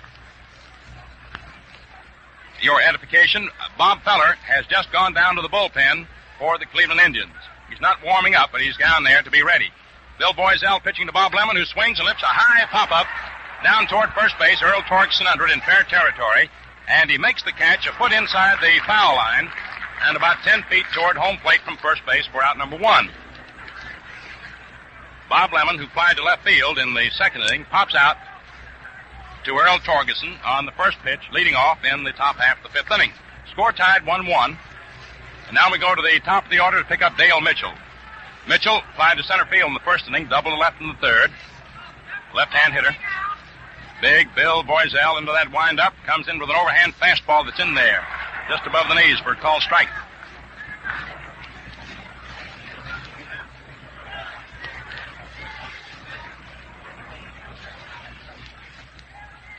Mitchell's a 6'1", 195-pounder, left-hand hitter. Swings and lifts a high pop-up foul off to the left of the plate. There's Bob Elliott racing over near the stands, gets under it, makes the catch. Dale Mitchell fouls out to Bob Elliott, who made a nice play as he raced all the way across the foul line to the edge of the Braves dugout, which is a pretty good dash since there's a lot of room between the stands and the foul line here at Braves Field. Caught the ball just at the edge of the stands near the Braves dugout. Now with 2 down, up to the plate steps Larry Doby. Single to left in the first inning, fly to left in the third. Left-hand batter. He looks at a fastball inside around the letters for ball 1. The folks in Patterson, New Jersey claim Larry Doby as their hometown boy, and we have indicated that many times. Here's a pitch low outside, ball 2. We have also said that he resides in Norwood, Ohio, or is it Norwalk, Ohio? The Cleveland Public Relations Director insists that he resides in Norwalk, Ohio, but we know for a fact that he does live in Patterson, New Jersey. Now there's a fastball low for ball 3. Chances are he lives in Norwalk, Ohio during the course of the summer when he's playing ball for Cleveland, but his main home is in Patterson, New Jersey. Now the 3-0 pitch on its way to the left-hand batter. Larry Doby takes it, and it's high, ball 4. Doby gets base on balls, which is the first walk issued by Boiselle in this ball game, although he hit Lou Boudreau in the small of the back with a pitched ball in the first inning. Speaking of Lou Boudreau, here he is. Hit by a pitched ball, first time that he appeared at the plate. Lou doubled in the third to score Dale Mitchell, who had previously doubled with the first run of the ball game. We're tied up 1-1, top of the fifth. Larry Doby leads off first, the stretch. The pitch has a pitch out. The runner's not going. No throw. Ball 1. They thought Larry Doby might be stealing. Called for a pitch out, but Larry was not going down.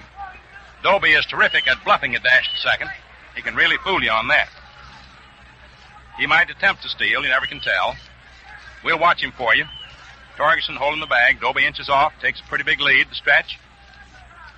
The pitch swung on by Boudreau as a long fly ball hit the left field. Getting under it is Marv Rickert. He's waiting, and he makes the catch. No runs, no hits, no errors, 1 left on. And at the end of 4.5 innings, the score, Cleveland 1, Braves 1. Men, to enjoy the cleanest and most refreshing shaves you ever had, prepare your whiskers with Gillette shaving cream and ease them off with today's Gillette Blue Blade in your Gillette razor. Both Gillette brushless and Gillette lather remove moisture-resisting oil from your beard pronto. Every whisker gets a thorough soaking and softens up in a hurry. Another thing, both of these Gillette creams now contain K34. This amazing facial antiseptic destroys 85 to 99% of all dangerous bacteria on and beneath outer layers of the skin. So you wind up with a surgically clean face. Yes, your face is as clean can be. Men, for extra shaving luxury plus the cleanest face you ever had, use Gillette shaving cream, lather or brushless, a quarter. Only Gillette shaving cream contains K34. Speaking about K34, here's a fellow that looks sharp, feels sharp, and looks like he's ready to be mighty sharp as he goes into the final 4.5 innings of this ball game, barring extra innings. Jim Britt. Thank you, Mel. Good afternoon again, everyone.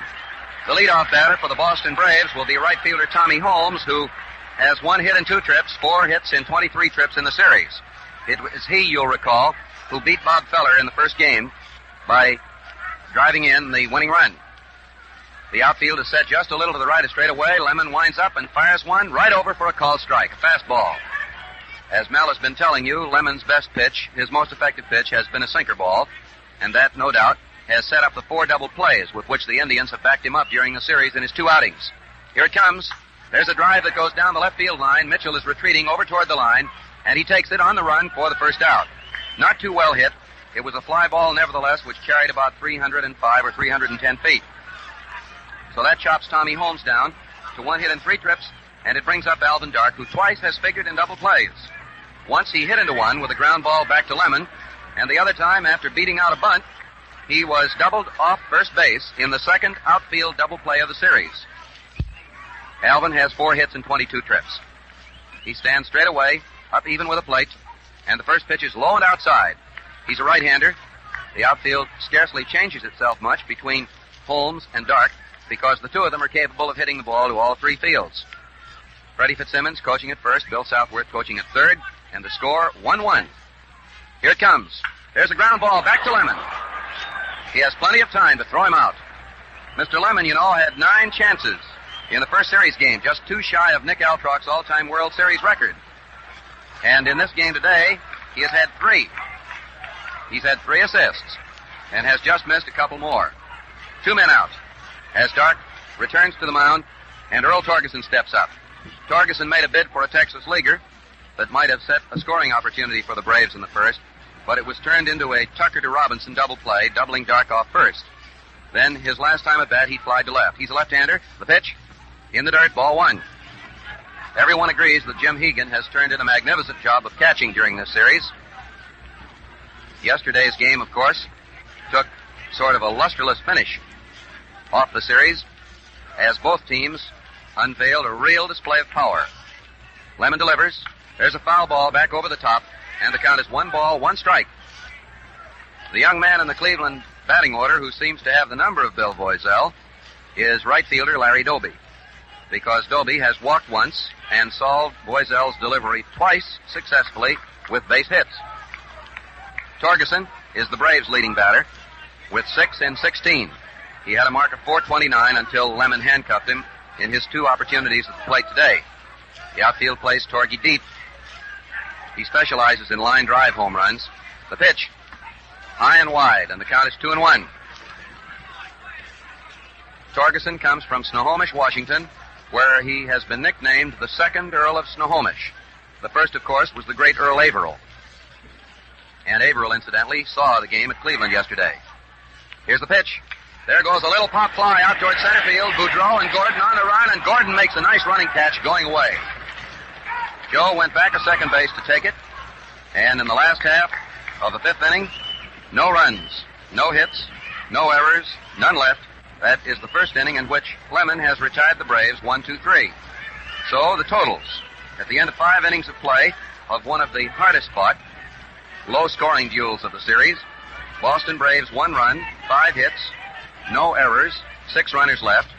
Cleveland 1 run, 4 hits, no errors, 5 runners left.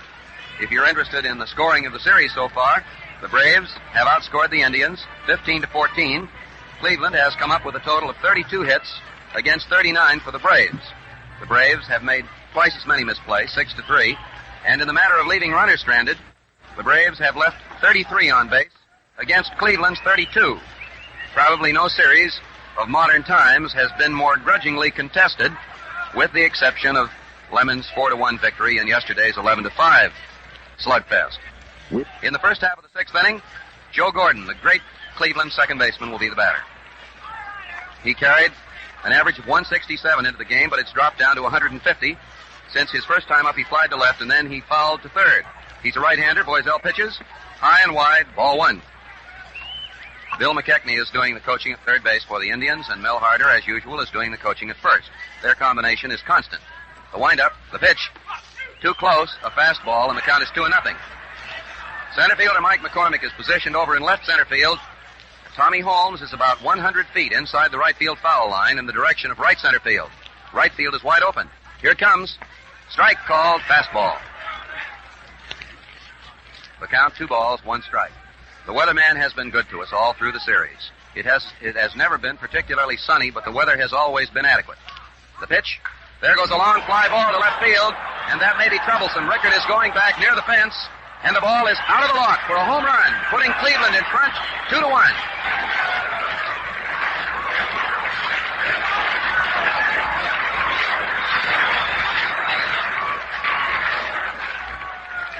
Joe Gordon hit a long, high fly ball that just cleared the fence to the left of the huge scoreboard.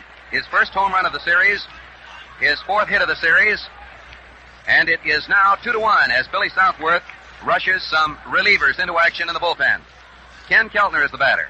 He's a right-hander, and he lets the ball go by on the outside. Keltner got a hit his first time up in the series, and he has nothing in his last 18 trips. The outfield deep to the left. There goes a high pop fly back up third base. Bob Elliott is going back, calling for it in foul territory, and he takes it for the first out. So that's 9-3 for Keltner in this game. Once more, Bob Lemon and the Cleveland Indians are on top by a score of 2-1. The first run of the game was scored by Cleveland in the third when Mitchell singled to left just inside the line, and then after Doby had flied out, Boudreau bounced a double off Tommy Holmes' glove near the line in right field. But the Braves tied it up on Elliott's infield hit, a base on balls, and a single. Tucker is the batter. The first pitch is low outside, ball 1.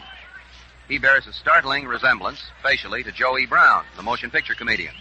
He's playing center field today and has no hits in 2 trips in the series. The pitch, ball outside, a fastball, 2-0.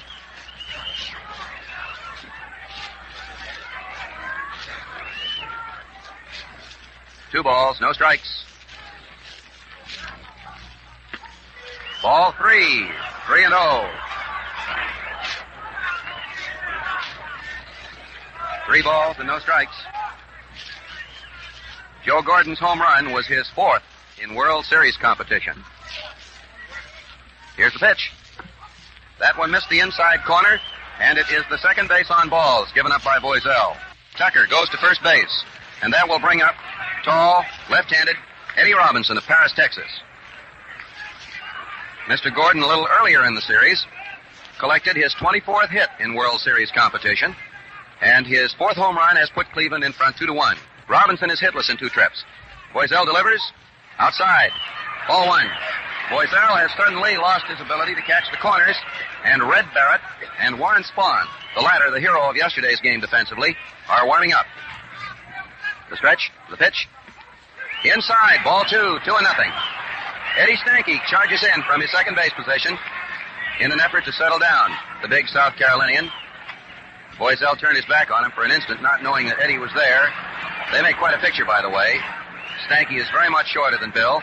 He pats him affectionately on the back with his glove and then goes back to his position. Stanky occasionally, with a right-hander up, will play out on the grass about 5 or 6 feet to the right of second base. With a left-hander like Eddie Robinson, he's about 35 feet to the right of second. 1 man out in the 6th inning. Boiselle working from a stretch. There goes the runner, and there's a drive to right field for a solid base hit. Tucker is all the way to third base as Holmes throws into Stanky. Runners on first and third, and Boiselle is on the ropes. Jim Hegan will be the next batter. Robinson lined a solid single into right field. One of the most solid hits of the ball game, and his 5th of the series in 19 trips. Jim Hegan has 1 hit. He singled to left in the 2nd inning, then he went down swinging in the 4th inning. Boiselle takes his stretch. He throws it. There's a ground ball, and that one goes to Elliott. Elliott throws to second to first, and it is dropped, and it is 3-1. Stanky's throw to first base was poor. It was high. It struck the heel of Earl Torgerson's glove, and he knocked it down as the Braves blew a perfect opportunity to retire the side with a double play. Tucker scored on Hegan's fielder's choice. No error is charged. Hegan is given credit for driving in a run. He's on first base with 2 men out. The play was 5-4. Elliott to Stanky, and Bob Lemon comes up. Boiselle, with luck, could have been out of the inning. but the Braves have consistently been unable to match Cleveland's double plays. Here's the pitch. There goes a ground ball right to Torgeson. He steps on first to retire the side as Bob Lemon goes right after that first pitch. 2 runs for Cleveland in the inning. 2 hits, no errors, a base on balls, and a runner left. And at the end of 5.5 innings of play, the score is Cleveland 3, Boston 1. When a ball player gets a hold of a bat that bangs out hits, he doesn't want to part with it. That's the way Eddie Pellegrini of the St. Louis Browns felt about his veteran Gillette razor until... But here's Eddie to tell you the story. Hello, fans. I always thought my old Gillette razor was tops until on the train one morning recently, I tried a friend's new super speed razor. And you liked it? I sure did. In fact, I bought one for myself as soon as we got to Chicago. Are you still sold on it? Jim, I wouldn't part with it if I couldn't get another just like it. Fans, you'll say the same when you try the modern Gillette Super Speed Razor that changes blades instantly and makes shaving a cinch. Buy one with a 10-blade dispenser, a big $1.50 value for only $1.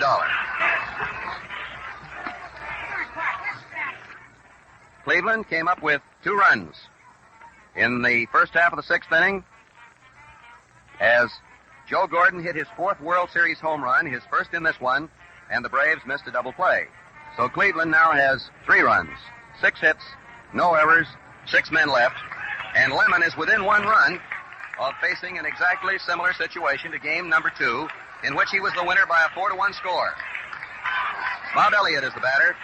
He had 2 home runs yesterday to tie the all-time National League World Series record, and he has 2 infield hits today.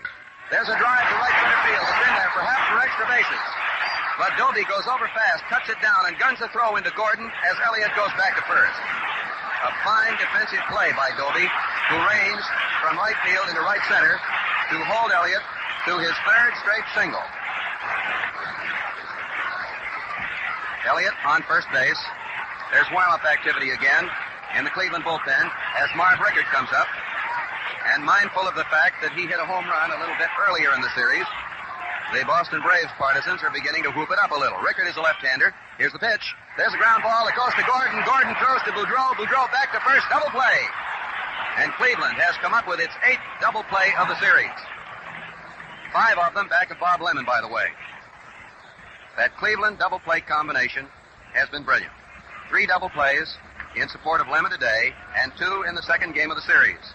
That one was Gordon to Boudreau to Robinson. So there are 2 men out.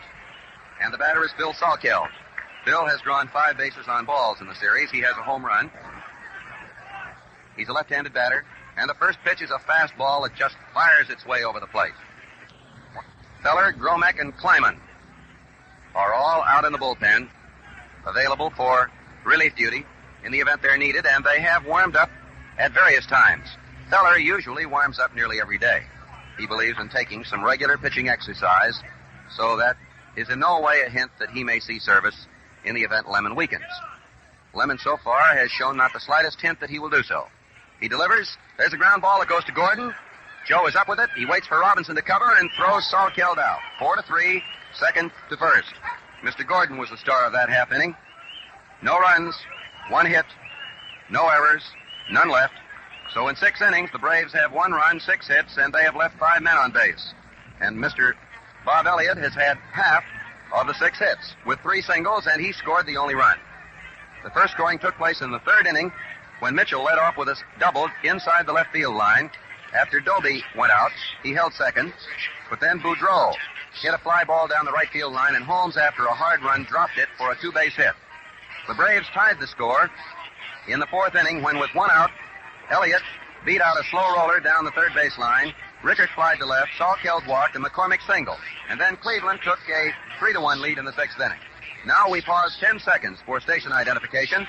This is the Mutual Broadcasting System. You'll hear Queen for a Day immediately following today's World Series game over WOR, New York.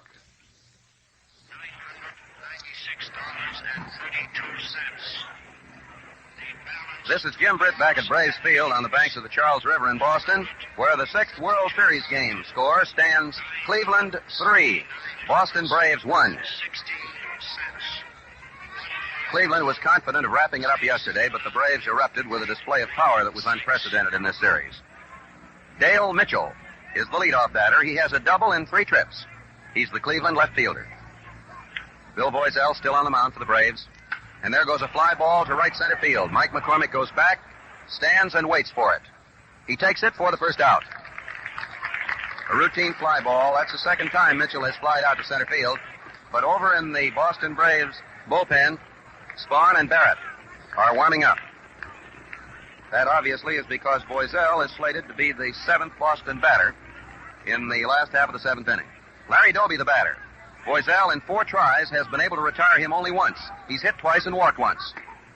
Ball 1.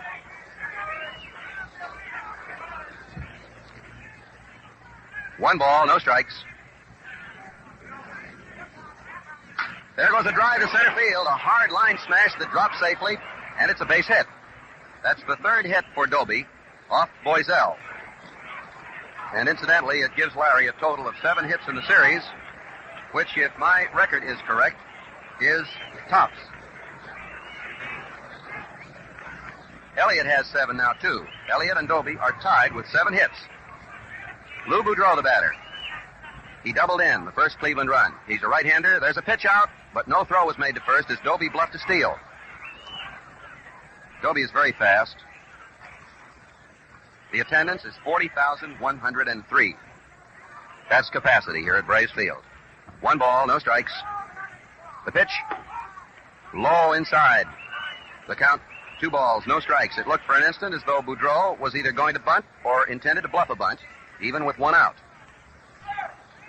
Boudreau was hit right on the small of the back by one of Voisell's pitches in the 1st inning. Then he doubled down the line in right field to drive in a run in the 3rd, and he hoisted a fly to left in the 5th inning. So he has 1 out of 2 officially today, and 6 out of 21 in the series. Doby is bluffing, and he is almost picked off. A fast throw over to first base, and he got back by 1 hand. He didn't slide, he just fell forward and grabbed the bag. The outfield is set to the left. Voisell is standing back of the rubber. Now he toes it, takes a stretch. As Doby starts edging off, he draws another throw, but gets back easily this time, under Mel Harder's instructions. And time is called for an instant as Doby goes off the bag. And as he ties the shoelace on his right baseball shoe, Mel Harder kneels down and confers with him. 2 balls, no strikes. 1 man out, Doby on first.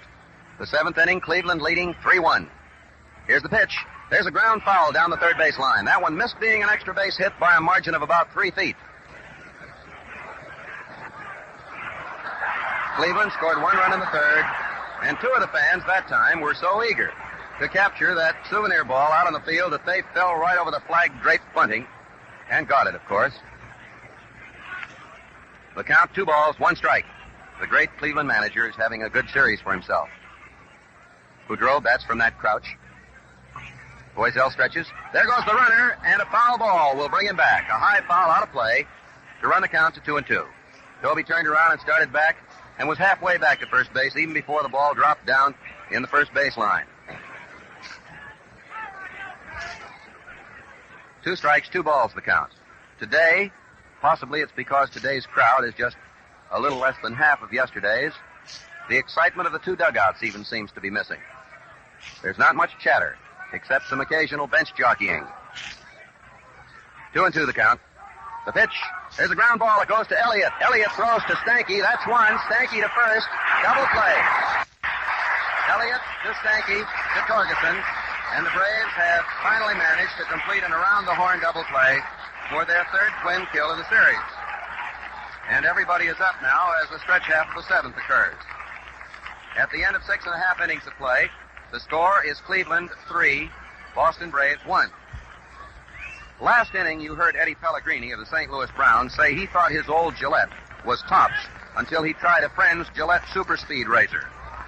Fans, it stands to reason that over the years, Gillette technicians have made many improvements in the convenience and shaving qualities of Gillette razors.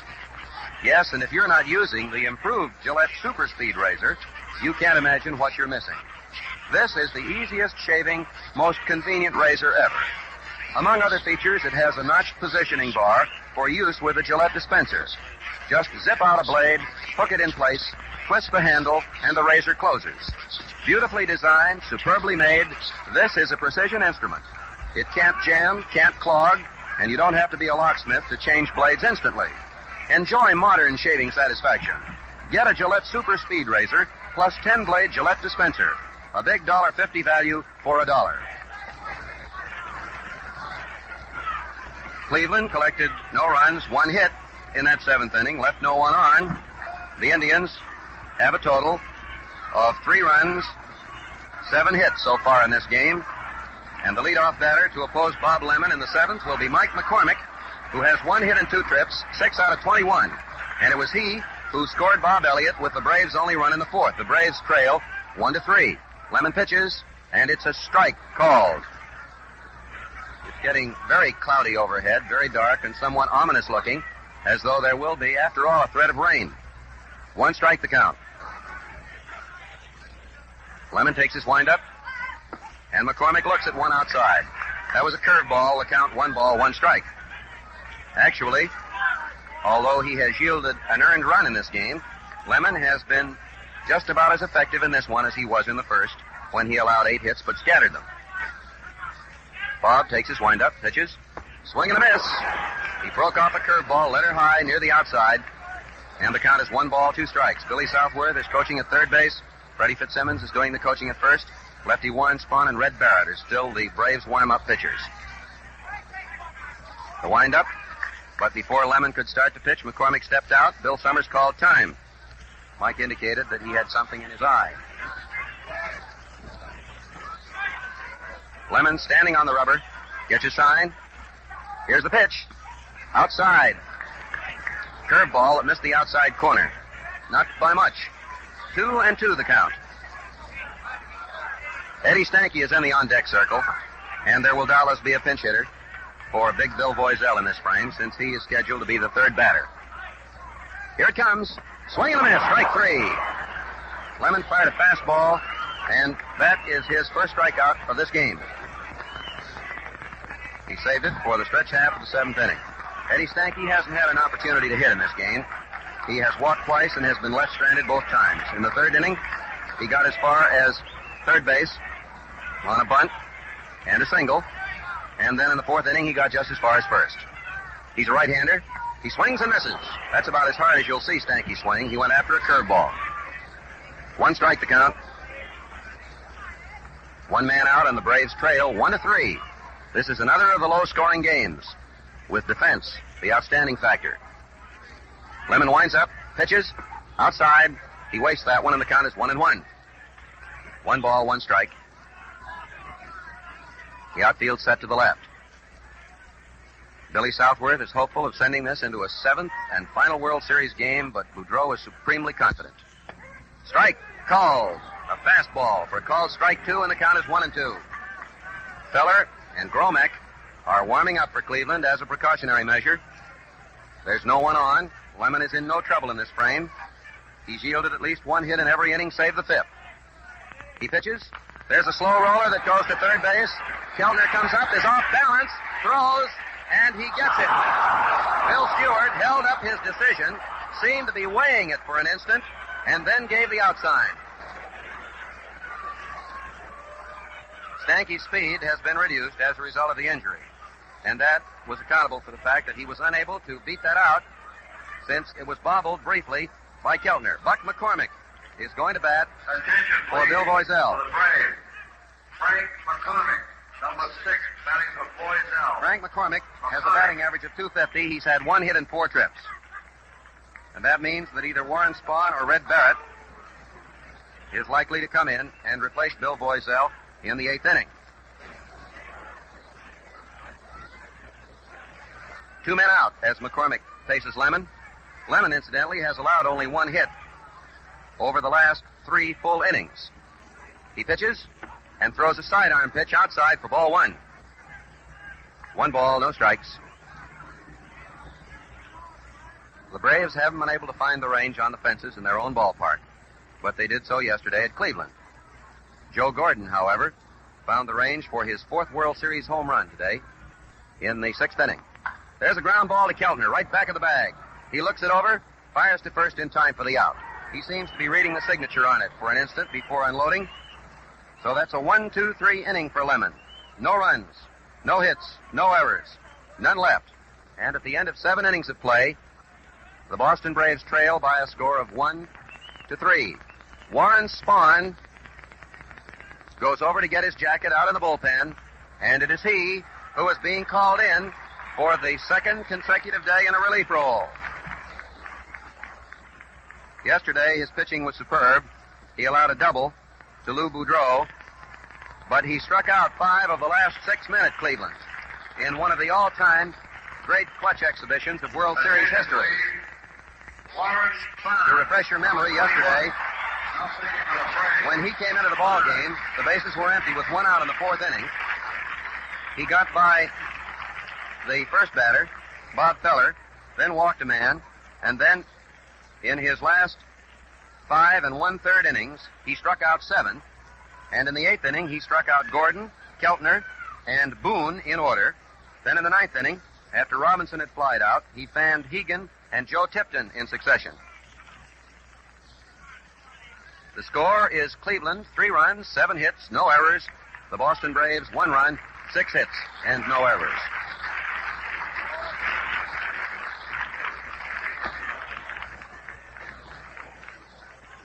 Spahn will have to oppose Gordon, Keltner, and Tucker.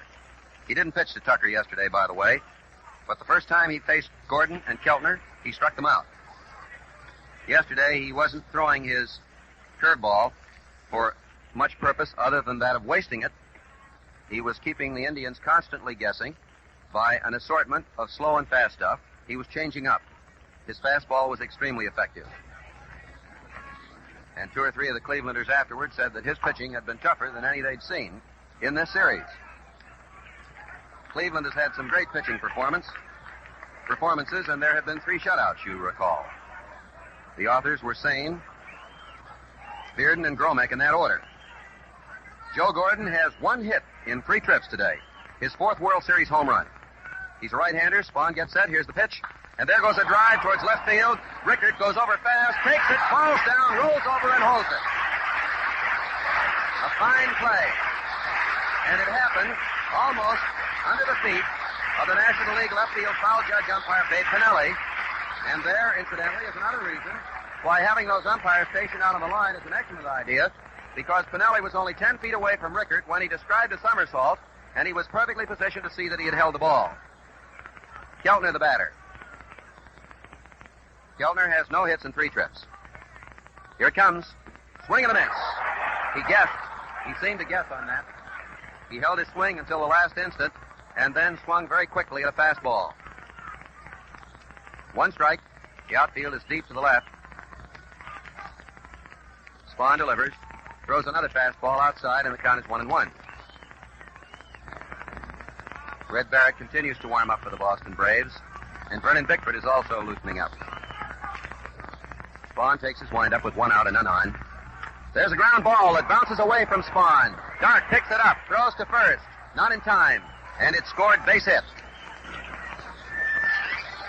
That's the 2nd hit he's allowed in a relief role. It bounded away from Spahn, was picked up on the dead run by Al Dark, and Keltner has just collected his 2nd hit of the series. He now has a total of 2 hits in 21 trips, but there were 19 unsuccessful at-bats in between. He had one of the series' most dismal slumps. Thurman Tucker, the center fielder, up. He fouled to third base, grounded to second, walked, and scored the 3rd run. There goes a drive to right field. It's in there. Tommy Holmes fields it on the dead run and holds the runners to first and second. He stepped right into that very first pitch that was fired to him by Warren Spahn, and now Eddie Robinson comes up with runners on first and second. Spahn is not the puzzle to the Indians this afternoon that he was yesterday. Yesterday, Lou Boudreau was the only hitter, getting a double in the 8th inning, and then the next 3 men were struck out.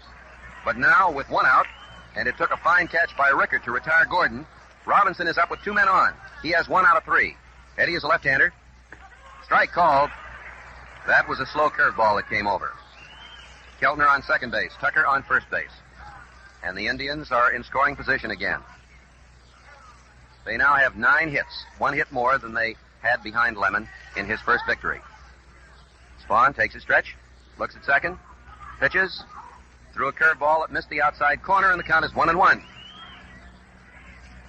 1 ball, 1 strike. Bill McKechnie holds up one finger to be certain that the runners realize the situation is 1 out. Tucker has a man-sized lead at first. Keltner takes a longer one. Here it comes. There's a drive that goes into right field for a base hit.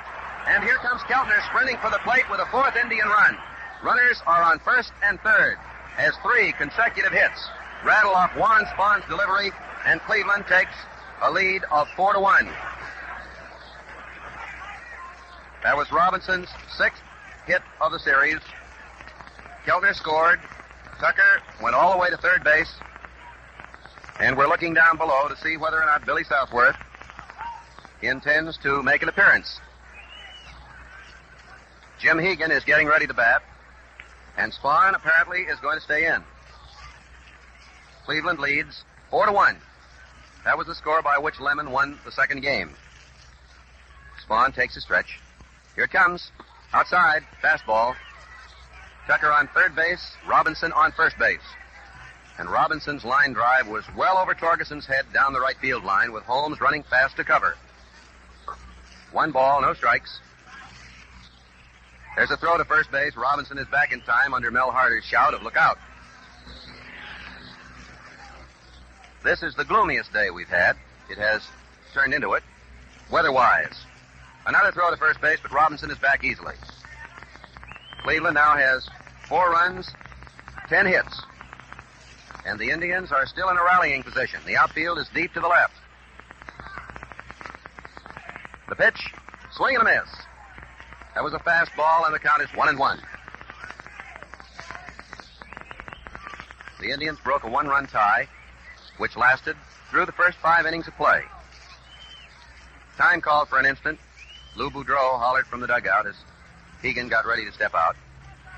And then Bill Summers insisted that the pitcher wait. The infield is in. The stretch, the pitch, swing and a miss. That was a fastball, letter high to the outside, and the count is 1 ball, 2 strikes. The situation in the 6th game of the World Series is inning number 8.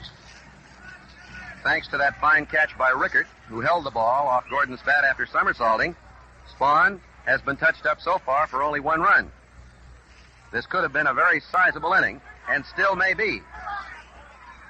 Hegan stepped out of the box, rubbed some dirt into his hands, is back in again. He's a tall, well-built, good-looking catcher with a great future. Spahn is ready. Swing and a miss for strike 3. A fastball. That's the 3rd Cleveland strikeout of the game. Bob Lemon is coming out of the dugout to bat. He has been a great competitor in this series. In 16 innings, the Braves have reached him for only 2 runs, 1 of them unearned. And in 16 innings, if you're further interested, he has scattered 14 hits. And that is mightily effective pitching on any occasion. Warren Spahn takes his stretch. Robinson has a long lead, and he dares him to pick him off. The throw is to the plate, and they have Tucker trapped off. Here's the throw, and he's out. He tried to knock the ball out of Salkeld's hands with a rush, and I'm afraid that Tucker's glasses were broken. He smashed into Salkeld.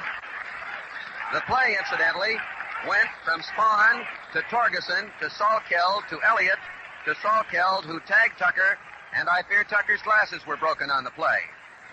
So at the end of 7.5 innings of play, the score is Cleveland 4, Boston Braves 1. Men think of getting a world-famous Gillette Tech razor with 5 Gillette blue blades for only 49 cents. Believe me, that's a lot for the money. With the Gillette Tech, you get shaves that are smooth, clean, and refreshing. That's why more men shave with this razor than with all other makes combined. The Gillette Tech has a solid bar guard that sets up whiskers as a barber does. Its non-skid tread protects you from nicks and cuts. The blade is held rigidly, eliminating edge vibration. The Tech is non-clogging, rinses instantly. Yes, fans, the Gillette Tech is a terrific shaving bargain. So to enjoy real shaving comfort and save money, buy a Gillette Tech razor with 5 Gillette blue blades at the amazingly low price of 49 cents. The Cleveland Indian bat boy has gone to the clubhouse to return with a new pair of eyeglasses for Thurman Tucker. What happened on the play was this. Eddie Robinson, who was on first base, presumably dared Spahn to pick him off. The Indian strategy was designed to make Spahn throw to first base to give Tucker a chance to score at the plate if anything went awry. But Earl Torgeson very quickly threw the ball home. They may be asking the Boston Braves whether or not they will permit a courtesy player to go into center field until Tucker gets his eyeglasses. What happened is Bill Summers has explained to Billy Southworth that he wants the game to be held up until Tucker's glasses arrive, and the bat boy has just come out with them to save the day. Tucker appeared to be cut very slightly. The crowd is giving him the treatment because of the way he ran into the catcher, but that's baseball. The idea was for him to try to score on the play. The play, by the way, was Spahn, the pitcher, to Torgeson, the first baseman, to the catcher, Bill Salkeld, to Elliott, the third baseman, back to Salkeld, who got the putout, and Robinson, who had gotten to second base, was not credited with a steal. Cleveland leads by a score of 4-1, and Tommy Holmes is the batter in the last half of the eighth inning. Lemon pitches, and there's a drive that goes to center field for a base hit. Holmes leads off with his second hit of the ball game. That is hit number 7 for the Boston Braves, and it's Holmes' fifth hit of the series. It brings up Alvin Dark. He beat out a bunt his first time at bat, was doubled up as Torgeson flied to Tucker, who made a sensational catch and throw to first. Then he hit into a double play and grounded back to the mound. Dark is a right-hander. Here it comes. Strike called. Feller and Gromek are warming up in the Cleveland bullpen.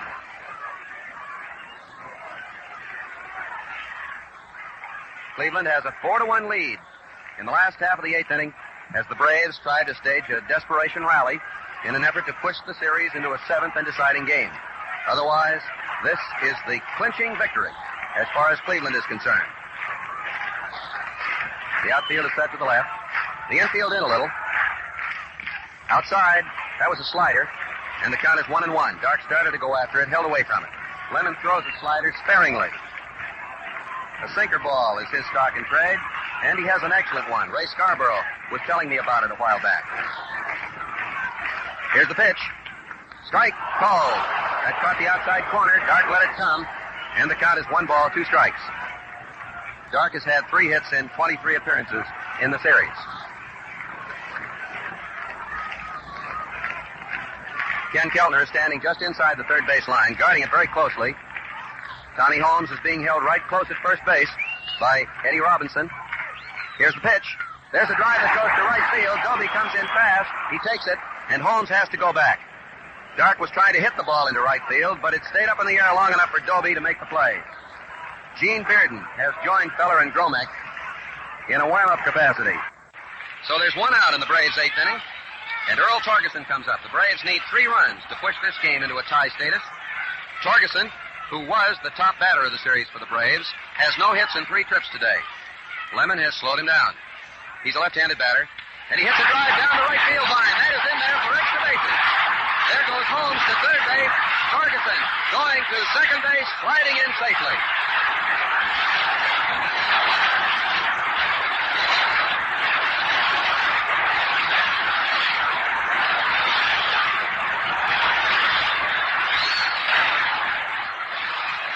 Torgeson, with a double to right, has moved Holmes to third.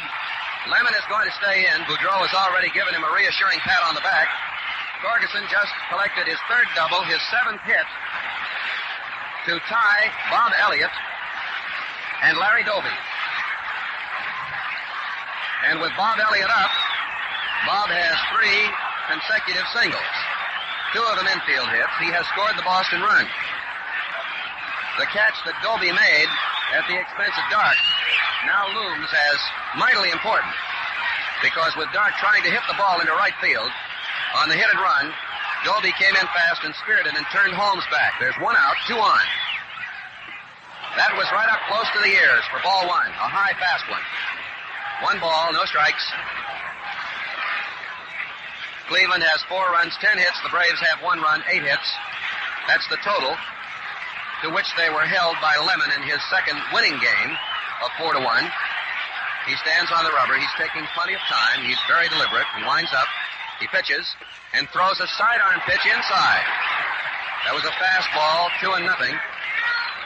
Elliott is up there hopeful that the same kind of a pitching mistake that Bob Feller twice made against him yesterday will be repeated.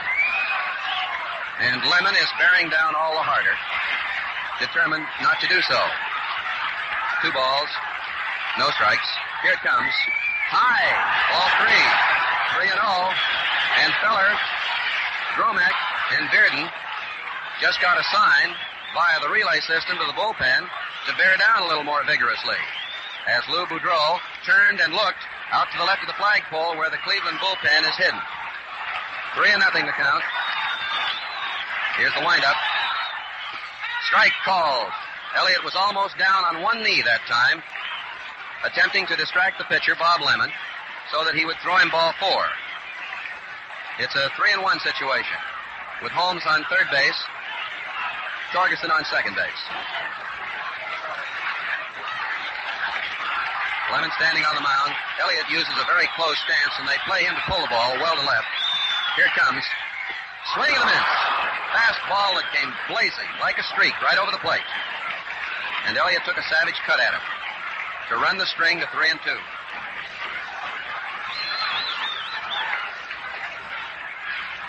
3 balls, 2 strikes the count.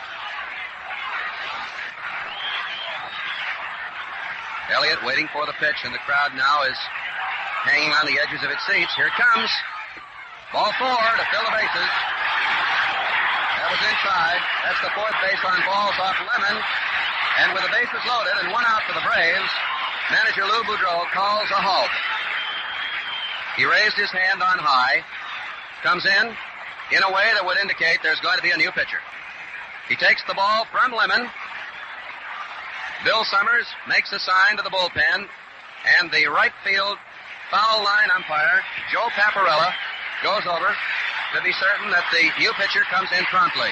So Lemon is driven out after 7 1/3 innings of his second World Series game, and Gene Bearden, who authored a 5-hit 2-0 shutout against the Boston Braves, is going to come in.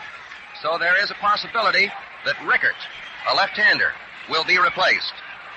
Second inning, please. Gene Bearden. There's the announcement. Gene Bearden, who is the great, courageous left-hander. He survived a torpedoed American naval ship in Kula Gulf. He still carries some of the steel that was necessary to reinforce a fractured knee and an injured skull. He's a tremendously likable left-hander. And you'll recall that he pitched a 5-hit shutout against the Boston Braves on the 8th of October.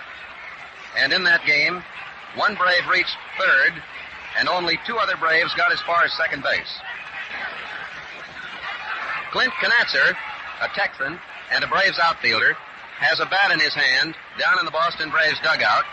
Billy Southworth has moved in, and he just nodded his head to him, and Knatzer is going to come up and bat in place of left-handed Marv Rickert.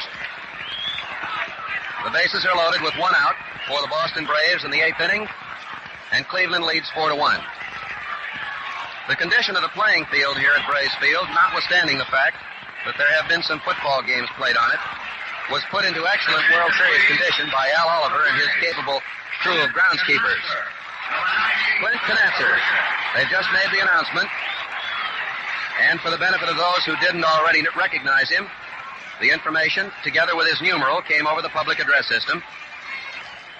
There's 1 man out, and Cleveland has a 4-1 lead. Here's the windup. Bearden gets set. There goes a drive to center field.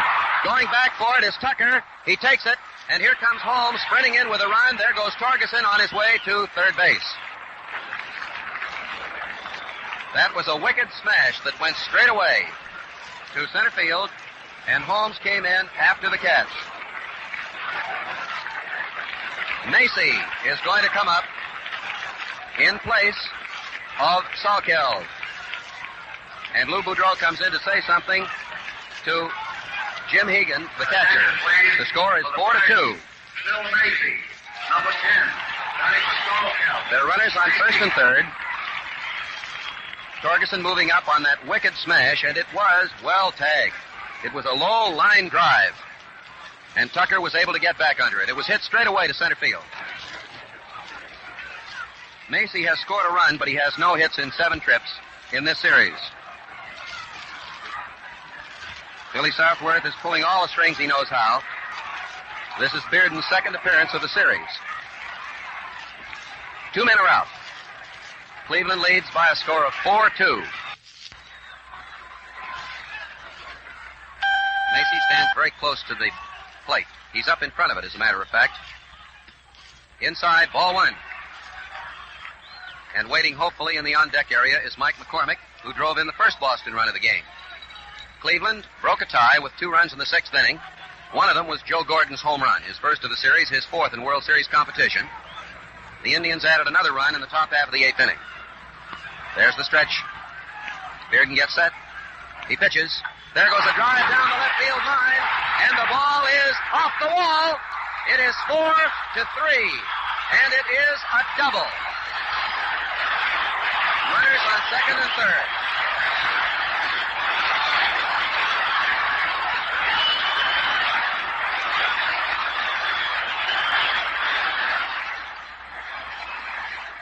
Phil Macy made a bid for a home run and hit a long double over left fielder Dale Mitchell's head off the left field wall. Bearden will stay in. There are runners on second and third. Elliott was held up because Mitchell played the ball superbly, and had Elliott attempted to score, he would have been out at the plate. But the Braves are within 1 run of a tie. 2 men are out, and Mike McCormick comes up. McCormick has an opportunity to break the ball game wide open. And a new left fielder is going to go into the ball game. Kennedy will go to left. Kennedy has a strong throwing arm, a very strong throwing arm, and that obviously is accountable for the maneuver. Bob Kennedy has been used in the series before. Matter of fact, he drove in a run, but he has been sent previously to right field. Now Kennedy is in left field, Tucker in center, and Doby in right, with Mike McCormick up. McCormick has 6 hits in 22 trips. He's a right-handed batter opposing left-handed Gene Bearden, with Macy and Elliott on second and third. Strike called. The first pitch was a fastball that caught the outside corner. This is the 8th inning, and the Braves have fought their way back to within 1 run of a tie. Here it comes. There's a ground ball. Back to Bearden. He waits for Robinson to cover. Fires to first to retire the rally. Right back to the mound as McCormick tried to hit one through the middle. 2 runs, 3 hits. No errors, 1 walk. 2 runners were left on base. And at the end of 8 innings of play, Cleveland has 4 runs, 10 hits, no errors. The Braves have 3 runs, 9 hits, and no errors. Now we pause 10 seconds for station identification. This is the Mutual Broadcasting System. This is WOR, New York, the Mutual station that brings you the World Series and other top sports events the year round.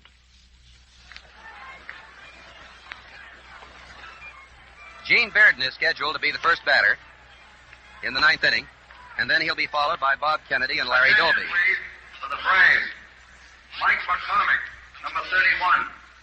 Mike McCormick has moved over to left field for the Boston Braves if you're scoring the game, and Knatzer has gone into center field, but he is in the batting order in place of Marv Rickert. And Phil Macy, of course, who came through with a pinch double. His first hit of the series, by the way, is doing the catching. So the Braves have a revised batting order and a lineup as well. Knatzer is in center field, and Mike McCormick, who was in center field, has moved over to left. Phil Macy is the new catcher, and the first batter scheduled to come up for Cleveland is Gene Bearden. You'll recall Bob Lemon was at bat in the 8th inning when the Indians, with Robinson breaking from first, risking a pickoff, tried to set up a double steal, and Thurman Tucker was out trying to score. Mr. Bearden has a single and a double in this series and a very handsome batting average of 667. Cleveland has a lead of 4-3. Warren Spahn still on the mound for the Boston Braves in his second relief role. Here's the pitch. Ball one. 1 ball, no strikes.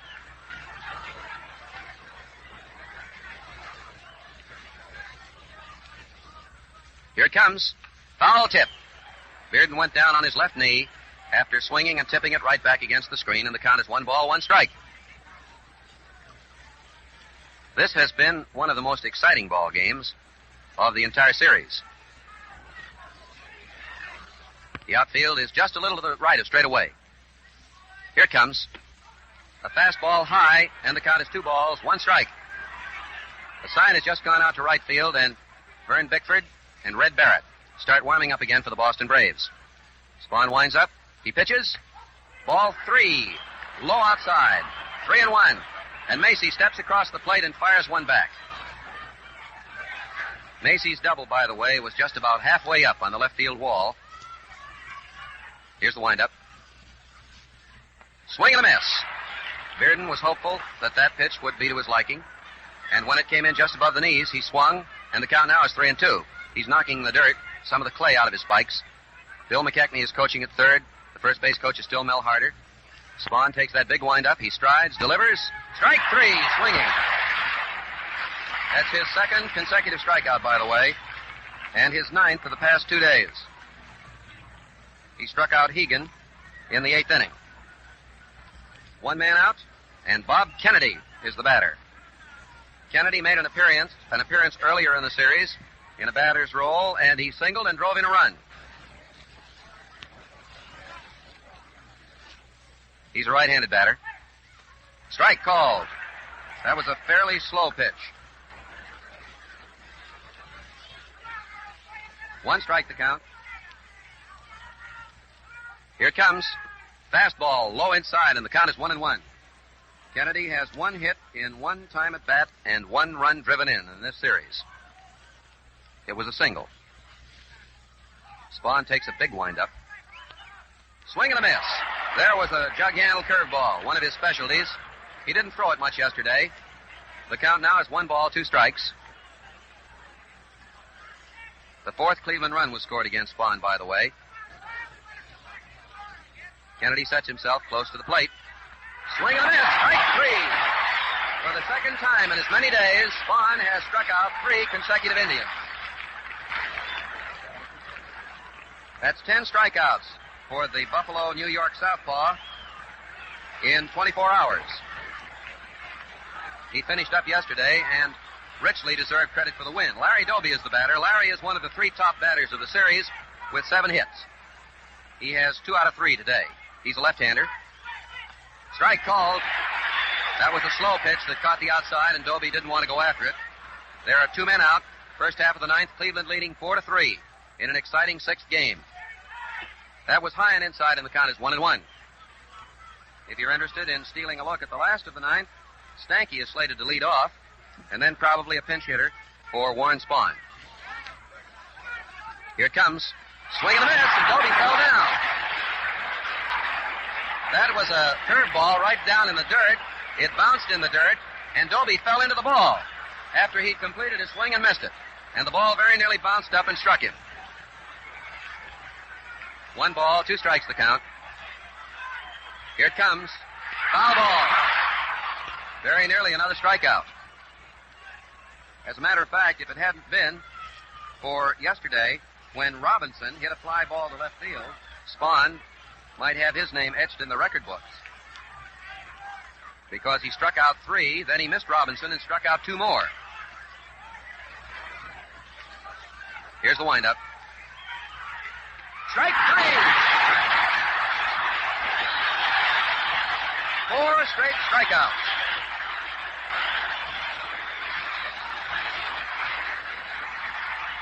In an amazing demonstration of pitching magic, Warren Spahn regained his touch and struck out Hegan in the 8th, Bearden, Kennedy, and Doby in the 9th to run to 13 his strikeouts of the past 2 days.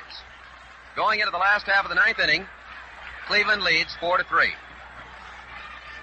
Right now, with winter coming on, is a good time to start a life-saving flow of food and clothing to some destitute European family through CARE packages. CARE is a non-profit organization approved by your government that guarantees delivery of your gift package to a specific individual in Europe. For $10, you can present 21.5 pounds of nutritious food to any person or family in 15 European countries. Just send $10 to CARE, C-A-R-E, New York, with your name and address and the name and address of the recipient. You will receive a signed receipt upon delivery. Cleveland leads by a 4-3 score, and Eddie Stanky will be the Braves' leadoff batter in the last of the 9th. He's a right-hander. He's walked twice. Bearden's first pitch is low inside, ball 1. The record, incidentally, for the most home runs in a single game in the World Series is Babe Ruth's. That's in answer to a query. 3. Bob Elliott tied the all-time National League mark with 2 yesterday. Bearden delivers. Ball 2. That was letter high outside, and it's 2-0.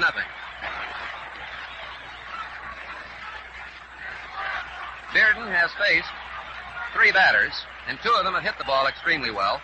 Knatzer's fly and Macy's double. Here it comes. Strike called. There was to be no denying young Mr. Bearden that time. He fired one right down the middle. And it's 2-1. Bob Feller and Steve Dromack are warming up for Cleveland. The Indians are trying to nurse a 1-run lead in the 9th inning. There goes a high, foul, fly ball down the left field line. Kennedy running hard, but he can't get it. It fell out of his reach by about 20 feet, out in what normally would be the Boston Braves bullpen. 2 balls, 2 strikes. Both Keltner and Boudreau tried, but Kennedy was the only one who had any chance whatever. The outfield, with Stanky up, is playing well to the left. And his immediate problem, of course, is to get on base. He wasn't up there to wait Mr. Bearden out. As soon as that first good pitch came over with a count 2-1, he went after it. And now Bearden has him in a 2-2 hole. Bearden winds up. 3-2. That was a curveball that hung high to the outside. Incidentally, it is fairly dark here at Fenway Park. Very cloudy and ominous overhead. But it has been a very happy circumstance that this game went at all. Here it comes. There's a drive foul to left, a wicked line drive that bounces off the facade of the left field boxes. And it's recovered out there by the foul line umpire. Mr. Bearden has at least this edge against the batters in this inning. The darkness, I mean, because visibility handicaps the batters somewhat on such a day as this when the afternoon wears on. Here's the big one. Ball 4.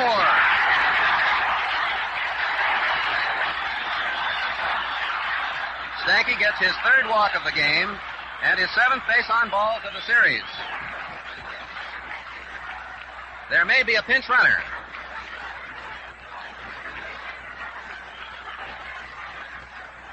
Connie Ryan is going to run for Stanky. And Sibby Sisti will bat for Spahn. Please, for the Braves. Connie Ryan, number 8, running for Stanky. Ryan. Connie Ryan of New Orleans, Louisiana, is running for Stanky, and Sibby Sisti of Buffalo, New York, a fellow townsman of Warren Spahn, will bat for him. This is Sisti's first appearance at the plate in the series, but he filled in handsomely for Stanky during the period of Eddie's injury. No one out. Ryan on first base. Bearden takes his stretch. Here's the pitch. Foul ball. He tried to bunt it. Cleveland naturally expects the sacrifice, and both Robinson and third baseman Ken Keltner were quick to come in with the intention of covering the plate. 1 strike to count. There is no one out, but Billy Southworth is prepared to risk the percentage opportunity of a bunt and sacrifice Sisti. Ken Keltner is in on the grass, down the third base line. Here it comes. There's the bunt. It's a foul ball, and Hegan throws to first for the double play. Hegan took it right out in front of the plate. It was ruled a fair ball, and then he fired it to first base for the 9th double play for Cleveland in the series. Bearden threw him a knuckleball, perhaps. It's difficult to determine from here, but the double play was 2-3, and all he had to do was wait for Robinson to cover first because Ryan was going on it. 2 men out, and Tommy Holmes the batter. And some of the fans are already beginning to leave, convinced the destiny has been shaped. Strike called. 1 strike to count. From a situation with a runner on first base, no one out, an optimistic situation, trailing as they do by 1 run, 3-4. The Braves now have 2 men out, no one on.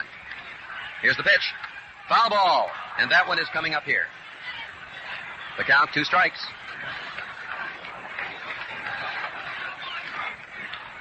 Incidentally, Cleveland in this game has had 4 double plays, so they've had 6 of their 9 double plays in support of Bob Lemon and Bearden. There goes a fly ball towards left field. Going back fast is Kennedy. Kennedy gets there, and he takes it. And the Cleveland Indians are the world's champions of 1948. And they are leaping joyously as they go off the field. Bearden is being mobbed, as are Lou Boudreau.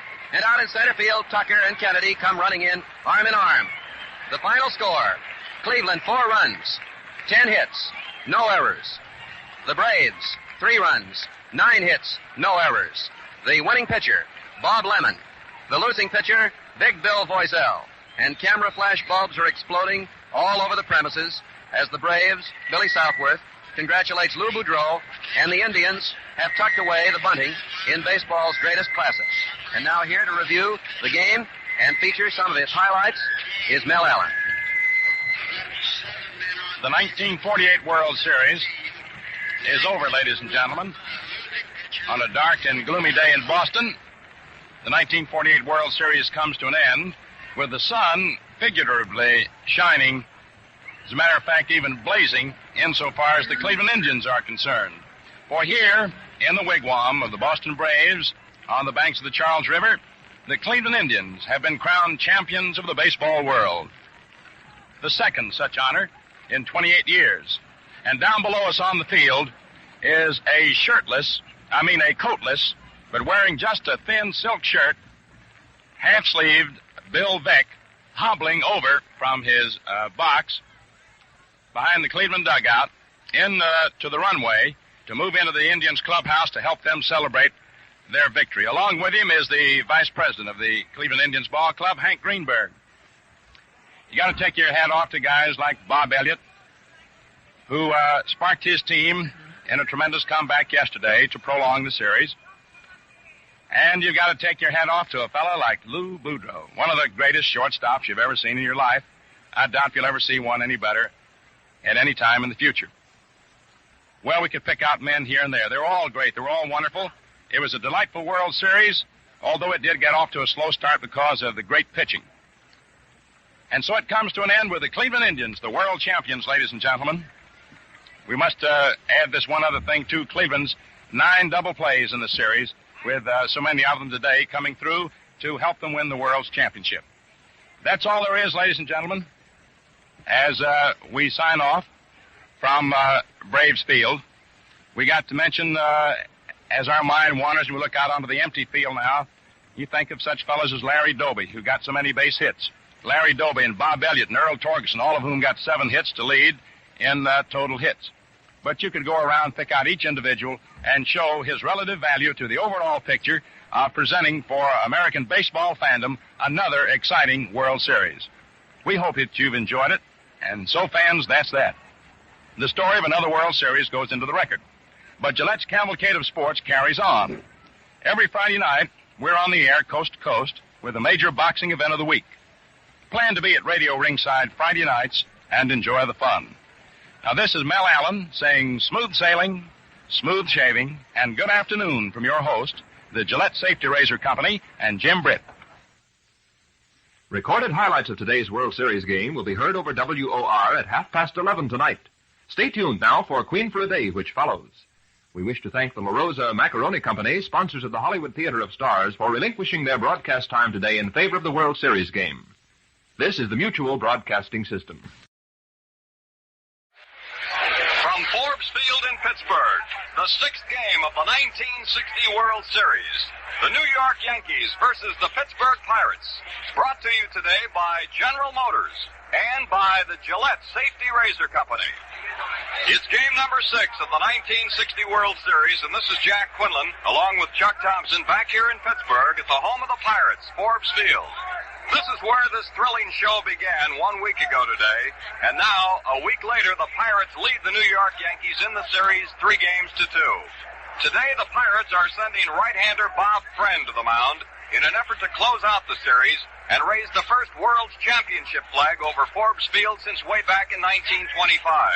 The Bucks are only 1 game away from the glory and the gold, although not necessarily in that order, and they would like to put that money in the bank tonight. The New York Yankees, with their backs to the wall, are countering with southpaw Whitey Ford. It was only this morning that the Yankee boss, Casey Stengel, finally made his pitching choice. He wasn't sure whether it would be Bob Turley or Ford. Both had beaten the Pirates in the series, and many observers figured that it would be Ford, since Whitey pitched the only shutout of the series. Last Saturday in New York Yankee Stadium, Ford blanked the Pirates on only 4 hits by a score of 10-0, coasting to an easy Yankee victory. There were others, however, who figured that Turley had a better chance of squaring the series for the Bombers today. Ford, they reasoned, is not an effective pitcher with only 3 days rest normally. Turley, on the other hand, has had 5 days off. Turley pitched here last Thursday and defeated Friend 16-3. But Stengel has decided to go with Ford, the shutout pitcher. Well, to say that Pirate fans are happy, jubilant, excited, and optimistic is a rather mild way to put it. These fans are certain that nothing stands in the way now of the World Championship. The 2 teams arrived back in Pittsburgh on Monday night from New York, and upon arriving at the greater Pittsburgh airport, Danny Murtaugh and his Pirates were greeted by some 10,000 screaming fans. Fans who knew all along that their beloved Buccaneers could do it, that they could come back. Down here at home plate, we have the 6 umpires working the World Series. Captain Dick Grote of the Pirates is out there with the Pittsburgh lineup. Manager Casey Stengel of the Yankees has not arrived yet with the New York lineup. Here he comes now out of the Yankee dugout at third base. Now the starting lineup for the Yankees. Clete Boyer will lead off and play third base. Tony Kubek will be at shortstop, batting second. Roger Maris in right field, hitting third. Mickey Mantle in center field, batting cleanup. Yogi Berra in left field for the Yankees, hitting in the number 5 slot. Bill Skowron at first base, batting sixth. Elston Howard will do the catching. Bobby Richardson at second base, and Whitey Ford will do the pitching. Now we're going to have Jackie Heller doing the singing, Brad Hunt and his orchestra, and our national anthem.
Center field. Dick Grote at shortstop. Roberto Clemente in right field. Dick Stewart at first base. Gino Samoli in left field.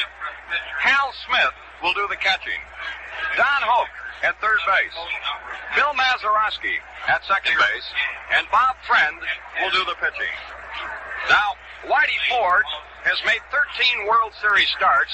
He has won 6 and lost 4 in his 13 starts. He has never won a World Series game away from Yankee Stadium.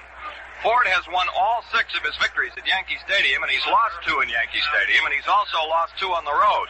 So Whitey is still looking for his first World Series win on enemy soil. Friend has pitched in only 1 World Series game. That was here at Forbes Field last Thursday. When he started, worked 4 innings, allowed 2 earned runs, and was charged with a 16-3 loss. We pause now 10 seconds for station identification. This is WGY, 810 on your dial, and WGFM, Schenectady. Here now is the umpire and alignment in this ball game at Forbes Field, game number 6. John Stevens of the American League will work behind home plate. He'll call the balls and strikes. Bill Jakowski of the National League will be at first base. Nestor Shylock of the American League at second base.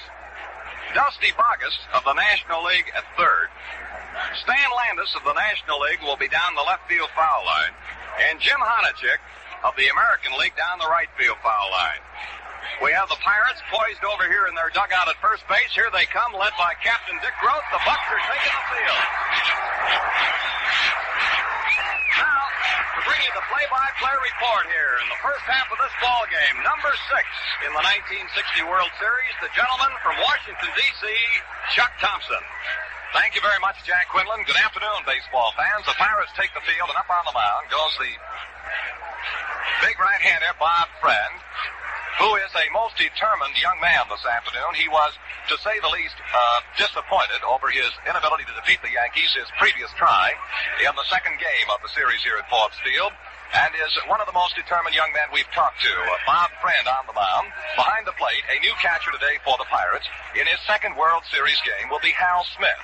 Now, to complete the Pirates' defensive alignment for you, around the infield again, Don Hoke at third base, Dick Grote, the shortstop, Bill Mazeroski, the second baseman, and Stewart is playing first base. Out in left field, it'll be Gino Samoli, the center fielder, and what a ball player, Bill Verdon, and the right fielder is Roberto Clemente. The leadoff hitter for the New York Yankees will be Clete Boyer. He has been to bat in this 1960 World Series on 2 occasions, has delivered with 1 hit, and has an even .500 series batting average. And over the year for the New York Yankees, this younger brother of the fine Cardinal third baseman, Ken Boyer, hit .242 for the New York Yankees. But manager Casey Stengel has given this young man credit for many crucial base hits, and particularly a few home runs at 1 ball games for the Yankees. Well, here is Boyer, right-handed batter, up against Bob Friend. All ready to go. Friend looking down to Hal Smith. The 6th game of the 1960 World Series is underway at Forbes Field. The Pirates lead 3 games to 2.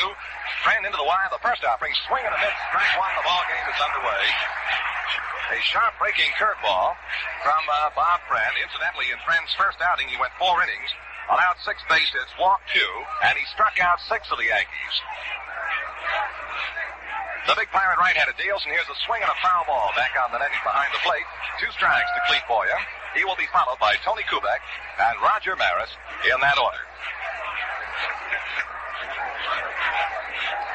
In their customary spots, coaching at third base, Frankie Crosetti, and down the first base side for the Yankees, it's Ralph Hout.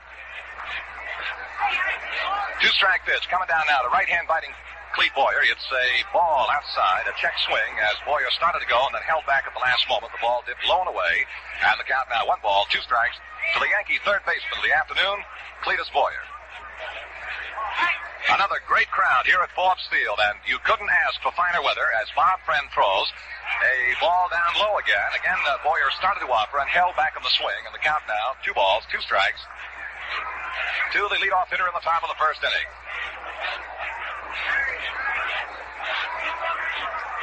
Now Friend looking down to Hal Smith for the sign. Into the move now, and the 2-2 pitch coming to Boyer. Here it is. A ground ball hit right back to the mound on a check swing. Grabbed by Bob Friend. He throws to first in time to get Boyer. One up and one down. Boyer tried to hold back on that swing, it appeared, but he dribbled a little bit of a ground ball toward the mound, and Friend pounced on it and threw him out. One up, one down now, and here is Tony Kubek. Kubek has been to bat in the series 22 times with 9 base hits. And he has a World Series batting average of .409, hit .273 on the season for the New York Yankees, and today is celebrating his 24th birthday. 24-year-old youngster from Milwaukee. Bob Friend throws to the left-handed batter, high and outside, ball one.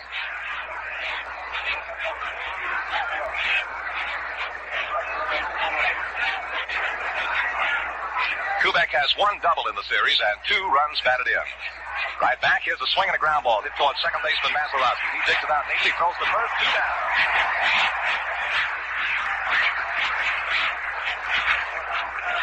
2 up and 2 down, and now here is Roger Maris against the right-hander Bob Friend today. Casey Stengel has dipped in there for some left-handed swingers. He's got 4 in a row in the batting order. Kubek, Maris, Mantle, and Berra. 2 out, none on, top half of the first inning, left-hand batting Maris, with a batting average of .250 in the series, and he hit .283 on the year. Runner-up in the home run championship in the American League, swings in a foul ball that's sitting right below our booth. Well, Jack Quinlan made a bit of a prediction prior to the ball game today. He said, the only thing I'll predict this afternoon, Chuck, is the fact that we probably are due for a foul ball right up here in the booth, and I thought we had it, Jack. 1 strike to Maris. Maris has hit 2 World Series home runs here in 1960. Friend all ready to go. He throws, swinging another foul ball back up over our booth and out of play. 2 strikes to the Yankee right fielder Roger Maris. The Yankees have hit 8 home runs in the 5 previous games. Now the home run record for a 6-game series for one club is also held, as you well might suspect, by the Yankees. They hit 9 in 6 games in 1953. They also hold the 7-game record, hitting 12 in 1956. 2 out, not on. And the 2-strike pitch coming down to Maris. A curveball just misses, and the count is a ball and 2 strikes. Sharp breaking pitch from righty Bob Friend. Mazeroski, the Pirates' second baseman, cut around to the first base side of the infield, backed up in the outfield grass, the outfield deep, and swung a little bit toward right field to Maris. Hoke is kind of deep at third base and wide of the bag. Grote favoring second. A Friend into the move now. The 1-2 pitch is a curve down low again, and the count is 2-2. 2 balls, 2 strikes to Roger Maris. Leadoff hitter Boyer bounced out to the pitcher, Bob Friend. And then Kubek hit a ground ball to Mazeroski, the second baseman, and was thrown out. And now the 2-2 pitch coming down to Roger Maris. Friend into the move, brings the arm over, deals, swing, and a foul ball in the dirt behind the plate. He gave that downer once again, and Maris got a little piece of it and trickled it foul behind the plate. This series will be remembered, of course, for some of its great catches and the bombing of the Yankees, but I also think it might be remembered for the outstanding weather. You just couldn't have finer weather. Now the 2-2 pitch to Roger Maris, 2 out and an on. Swing and a high pop foul behind the plate is going to be out of play back among the spectators. And a souvenir baseball.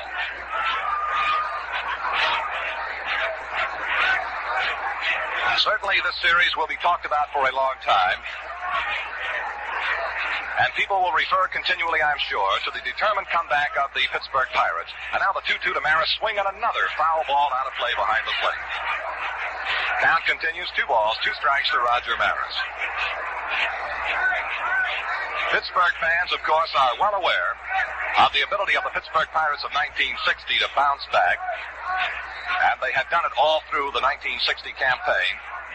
But in a World Series, sometimes it's a horse of another color. But the Pirates bounce back and now lead the Yankees 3 games to 2. But Casey Stengel has been quoted as saying, and you better believe him, we ain't dead yet. Well, we'll see. Here's the 2-2 to Maris. Inside ball 3. Ford reached back and got a little, or rather Friend reached back and got a little extra on that fastball, and he really ripped it, jammed to Maris right on the wrist, but a little tight. So we have a full count now, 3-2 to Maris. Ford, a Friend in the move. He throws, swinging another lifted fly ball out into right center field. Moving on the ball, the center fielder Bill Burton. He's under it, looks up. Burton makes the catch. Now the Yankees are 3 up and 3 down. No runs, no hits, no errors, and none left. And the score at the end of the first half inning of play, it's the New York Yankees nothing and the Pittsburgh Pirates nothing. Value and choice from GM. This year, General Motors offers you cars with more solid value built into them, more breadth of choice than you've ever known. Yes, it's Value and choice from GM. so today's the day to see your quality GM dealer. Well, fans, here's something that every motorist should know. Exclusive GM Guardian maintenance, which means factory-trained mechanics giving educated service with factory-approved parts and the most modern equipment. Take your car or truck to your GM dealer for Guardian maintenance. In the last half of the first inning, Bill Verdon will lead off for the Pirates, followed by Dick Grote and then Roberto Clemente against the southpaw Whitey Ford. Here in Forbes Field, in the two games that have been played here prior to this afternoon, 73,984 were in attendance. A total of 274,550 have seen the first 5 games. Here is Bill Verdon. Verdon, who hit 190 through the first 5 games, 21 times at bat with 4 base hits, and 3 of the 4 have been doubles, incidentally, has driven in 3 runs. And boy, it goes without saying that this fellow has cut off a few Yankee runs with his outstanding defensive play in center field. Verdon hit .264 in the regular season for the Pirates, left-handed batter, and Whitey Ford, the Yankee southpaw into the move, deals a curve and a strike is called by plate umpire Stevens.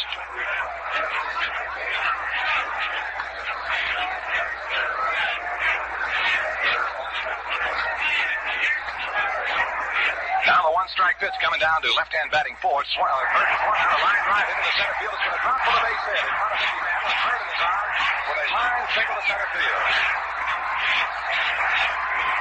Verdon gets the game's first base hit and his 5th of the World Series. A line drive that drops in front of Mickey Mantle in center field. That brings on the Pirate captain and shortstop Dick Grote. In the series, Grote has officially batted 20 times with 4 base hits and has a .200 batting average. He has driven in a run for the Pirates and has 2 doubles. Tight to the bag at first is Scout. Leading first, Verdon. Now the set, and the pitch coming to Grote is a ball low and outside. Down on the Yankee bullpen, following the Verdon single to center field, Bob Turley is up and is throwing. Turley is warming in the Yankee bullpen down the left field side. Now Verdon out to his lead at first. Ford checks him with a look. And the Yankee southpaw deals a pitch that's a strike. Right over the outside corner above the knees. 1-1 now to Dick Grote.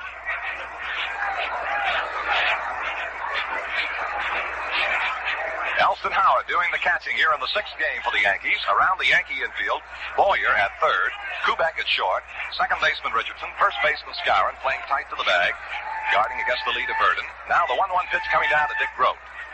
Ford with a long set, kicks and throws. He curved him and is cut foul into the upper deck behind first base. Now the count is a ball and 2 strikes to Dick Grote. The Yankee outfield has Yogi Berra in left field, Mickey Mantle in center field, and Roger Maris in right. Coaching again for the Pirates today at third base, Frank Osiak, and down the first base side, it's Mickey Vernon. Whitey Ford, possessor of one of the best moves in baseball insofar as going to first base, naturally cuts down in the lead of Bill Verdon. Now the set by Ford and the 1-2 pitch coming to Grote, swinging a ground ball off the first base side to his left Richards. He makes the throw to second base for 1 out, back to first for the double play. A very quick Yankee double play. Richardson went slightly to his left, made the grab, and wheeled his throw to Kubek. That forced Verdon coming down. Kubek's return throw to Skowron at first was in time to retire Grote, and the Yankees have come up with a double play. Second to short, back to third. 2 out and none on in the Pirate half of the first inning, no score. The Yankees in the top half of the inning were 3 up and 3 down, and now with 2 out and none on, here is Roberto Clemente, right-hand batting Pirate right fielder. Clemente hitting .286 in the World Series today. He hit .314 in the regular year for Pittsburgh. 4 throws. He curved him low inside. Ball 1. Bobby Richardson, the Yankees second baseman, is also back a couple of steps on the outfield grass, and he's pulled around a little bit toward the bag at second. And the 1-0 pitch is a slow curve, hit down the right field line. It's fading. Is it fair or foul? It is a foul ball at the last moment, way up there in the upper deck in the right field corner. Golly, that was surprising. I didn't realize at first that Clemente had the ball hit quite so well, but it zoomed in foul territory in the upper deck. A long foul ball. 1 ball, 1 strike now to Clemente. It is 300 feet down the right field foul line. here at Forbes Field in Pittsburgh.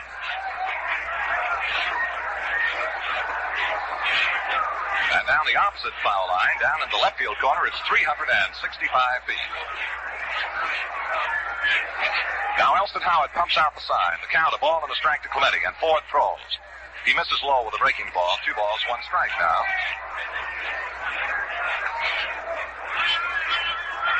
Clemente on the air for the Pirates, knocked in 94 runs.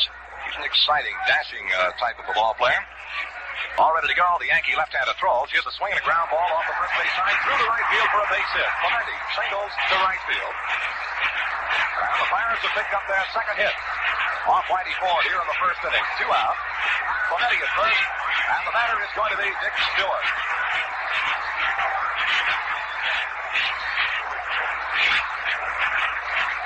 Stewart in 16 trips to the plate in the 1960 series has hit safely 3 times. Three times they've all been singles. He has yet to drive in a Pirate run, and he'd like nothing better, of course. Over the year, however, Stewart knocked in 83 runs for the Pirates. 2 out. Clemente, the runner at first base, scouring tight to the bag. And Ford leaning in now to pick up the sign from Elston Howard. Big, tall, powerfully built right-hand batting. Dick Stewart waiting. The pitch is outside. Ball 1. Well, this is the afternoon. The Pirates, of course, are hopeful of winning it all. And needless to say, the Yankees today have got to win, or there's no tomorrow. 1 ball, no strikes to Stewart. 2 out. Clemente, the runner at first base for the Pirates. No score in the ball game in the last half of the first. Now the 1-0 pitch coming down to Dick Stewart. Here it is. Curve. Big swing and a miss. Strike 1. Ford gave Stewart the slow curveball, and the big fella gave it a quick swing and couldn't find it. 1 ball, 1 strike to Stewart.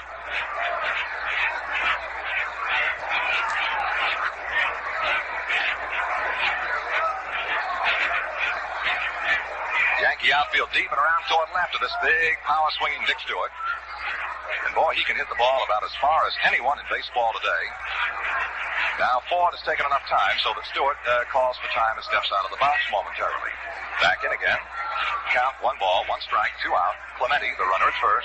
No score in the ball game. Ford ready to go now. The 1-1 pitch to Stewart. Long wait now. The throw. Strike. He got a good quick breaking ball over the outside corner above the knees. 1 ball, 2 strikes to Stewart. Well, this is certainly the kind of a ballpark that you'd have to call a pitcher's ballpark, one of the biggest in the major leagues. Only center field at Yankee Stadium is any bigger. And in 51 years, no pitcher has ever thrown a no-hitter in this ballpark. 1 ball, 2 strikes now to Stewart. Clemente with a good lead at first base, was set by Whitey Ford. The pitch coming to Stewart is a ball inside high. Ford kind of started off the third base side of the mound, thought he had a good pitch, and it was pretty close, but plate umpire Stevens said, Bob Turley is still throwing down in the Yankee bullpen in left field. When Burton opened the game with a line single to center field, Turley got up in the Yankee bullpen. Right now, he's just kind of staying loose. 2 balls, 2 strikes to Dick Stewart.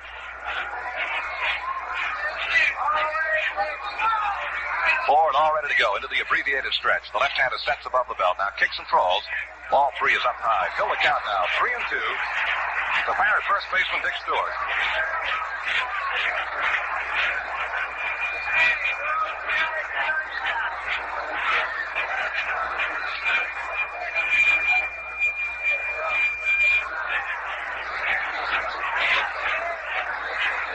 Well, with 2 out and a 3-2 count to Dick Stewart, Clemente looses up down the first baseway. He'll be winging.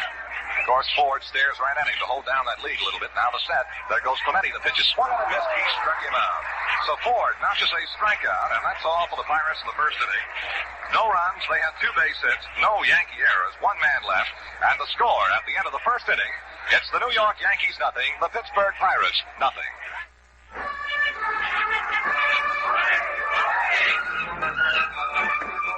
Hey, Senor Stokes, why do you drive into the bull ring? Matador, I just couldn't wait to show you this Chevrolet. New size Chevrolet. 60 wonderful Chevrolet. Your car.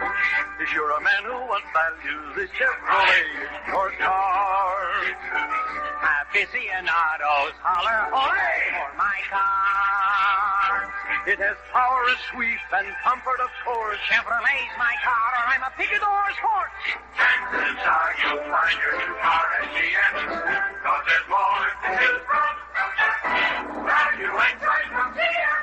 I must drive away in this new Chevrolet. Adios, Senor Stokes. Hey, what about that bull? Let him get his own car.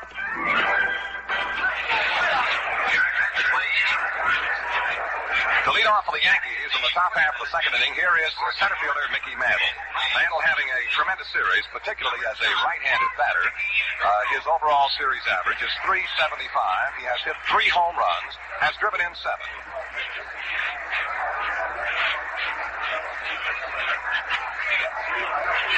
Bob Friend on the mound for the Pirates. Swings into the wide. The first pitch coming down to left-hand batting Mantle is high and outside for a ball. Mantle's been up 16 times, has 7 runs batted in, has walked 7 times, has struck out 7 times, and he's got a total of 16 bases. More than just about anybody. Now the 1-0 pitch to Mantle is a strike. Good breaking pitch. They caught the corner. 1 ball, 1 strike to Mantle. He will be followed by Yogi Berra and then Bill Skowron in that order. As the Yankees bat in the top half of the second inning, no score. The 6th game of the series in Forbes Field, Pittsburgh. Friend delivers. Strike 2. And Friend poured a quick breaking pitch into Mantle, who steps out momentarily and is talking to plate umpire Stevens.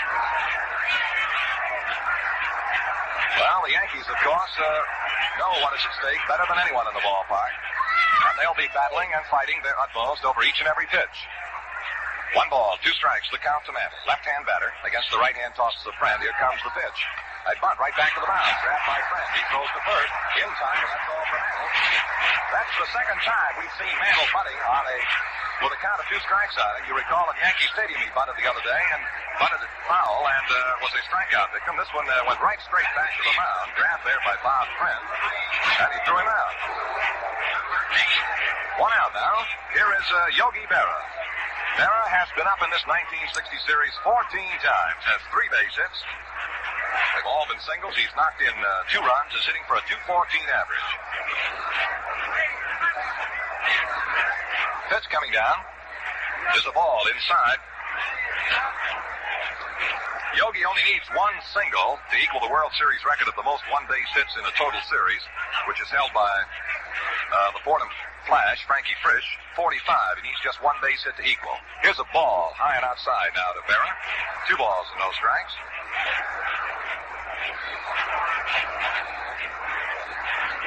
1 away. None on. Yankees at bat in the top half of the second inning. No score here at Forbes Field. Bob Friend throws, and Berra looks. It's low inside, and ball 3. And Hal Smith kind of shakes his head a little bit at Bob Friend.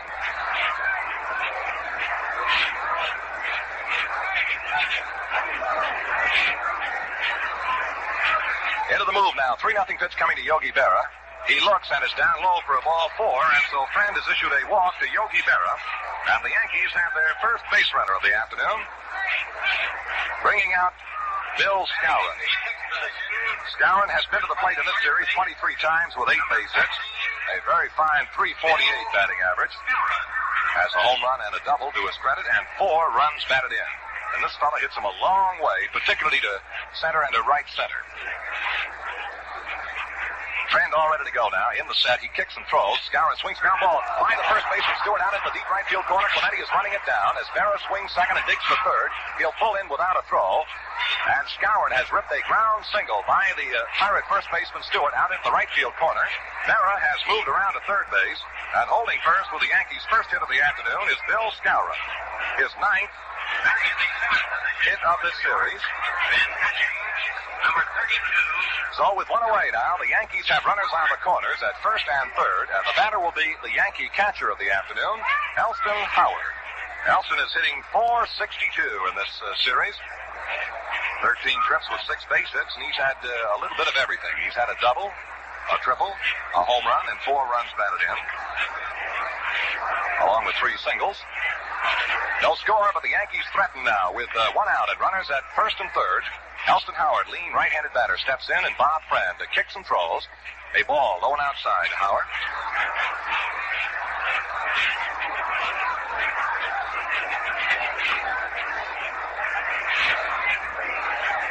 In the course of the season, Bob Friend made 37 starts for the Pirates and completed 16 ball games. Now the 1-0 pitch coming to right-hand batting Howard. He swings and misses. Friend showed him that curveball again. 1 ball, 1 strike. Cressetti talking it up down the third base way for the Yankees, and Ralph Houck pacing nervously back and forth in the first base coaching box. 1 ball, 1 strike to Elston Howard. Berra at third. Skowron at first. 1 away. Now the 1-1 to Howard is a ball. He started to go and then held back on the swing. Took the pitch high. And the count is 2 balls, 1 strike. Jack Quinlan just points out Casey Stengel is right up there on the top step of the Yankee dugout down the third base way, eagle-eyeing every pitch. Now the 2-1 coming to Howard. It's strike 2 call as a quick pitch, probably a slider. Seemed to be moving away from the right-hand batting Howard. Caught the outside corner, 2 balls and 2 strikes.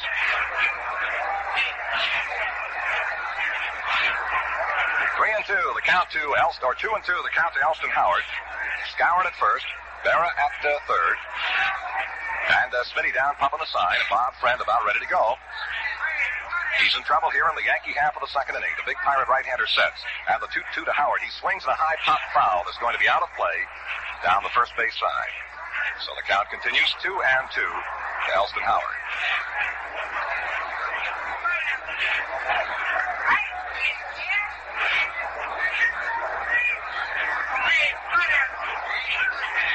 Mantle opened the inning attempting a bunt. Was thrown out by pitcher Bob Friend. The walk to Yogi Berra, and then Skowron singled to right field, and Berra took third. The count now 2-2 to Elston Howard. And here's Friend all ready to go. He throws a pitch that's inside, and it's hit to Howard. He tried to fall away. The ball rolled all the way down the first base side, and here is Murtaugh coming out, and he may be protesting the ball hit the bat, but Elston Howard shows John Stevens, plate umpire, the hand. And he has been hit on the throwing hand, on the right hand, which incidentally was injured, in the closing series of the year between the Yankees and the Senators. So Elston Howard has been hit by the pitch. Down to second base goes Bill Skowron. On at first will be Elston Howard. And the batter with the bases loaded will be Bobby Richardson. And no one needs to be reminded about what this little fella from Sumter, South Carolina did with the bases loaded in Yankee Stadium. Richardson has driven in 9 runs in 5 games. Now, the record for runs batted in 6 games in the World Series is held by Ted Kluszewski of the Chicago White Sox, who knocked in 10 last year. And the record for runs batted in a 7-game series belongs to Yogi Berra, and it also is 10 runs batted in. And Richardson has 9 right now. Elston Howard is going to the dugout. And it appears that he will not be able to continue as he moves down into the runway back to the Yankee clubhouse. And Stengel now has gone to the Yankee dugout off the third base side. And we'll have a runner coming out for Elston Howard.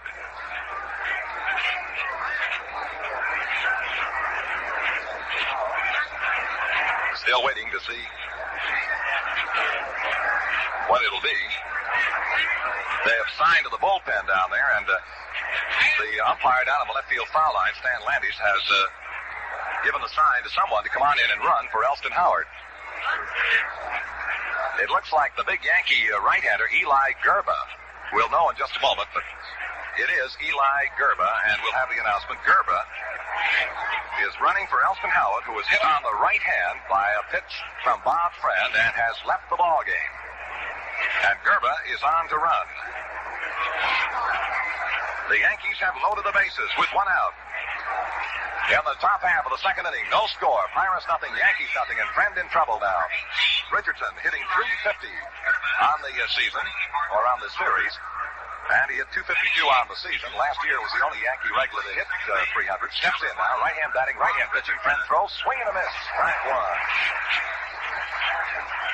1. Bases loaded. Richardson the batter. John Blanchard is beginning to loosen up down in the Yankee bullpen and will probably come on in, take over the catching chores. And the one-strike pitch coming to Richardson is low and a fine save by the Pirate catcher, Hal Smith. Beauty, he blocked it and kept it from getting behind him. 1 ball and 1 strike now to Richardson.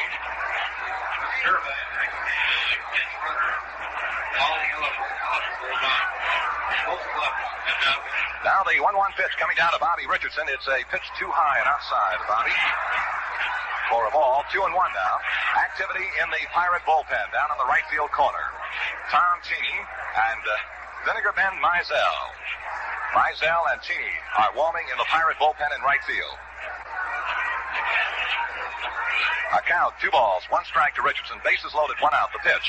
Swinging a fly ball, well hit into center field. Coming in is Verdon. Tagging up at third is Berra. Here's the catch by Verdon, and Berra starts to the plate and then decides to go right back to third base. No chance to come in.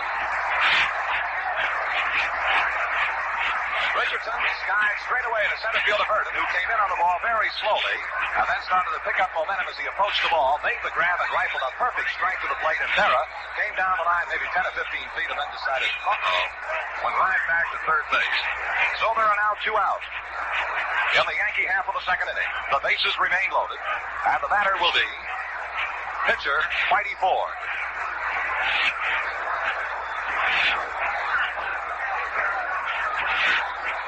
Ford, a left-handed batter, and he hit 151 on the season for the New York Yankees. All ready to go now. Friend throws outside low, ball 1 to Whitey. Incidentally, with the entrance of Gerba as a pinch runner for Elston Howard, now all of the eligible players in the 1960 World Series have seen service. Prior to today, Gerba was the only man who had not been in. Now the 1-0 to Ford. It's a strike over the outside corner of the letters. 1 ball, 1 strike to Whitey Ford.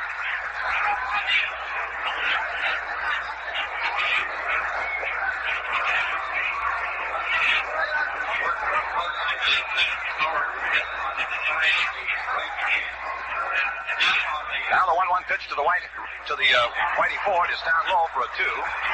Trying to pick up that announcement on the injury to Elston Howard. We'll give it to you in just a moment. We have been told that Elston Howard was hit on the side of the right hand.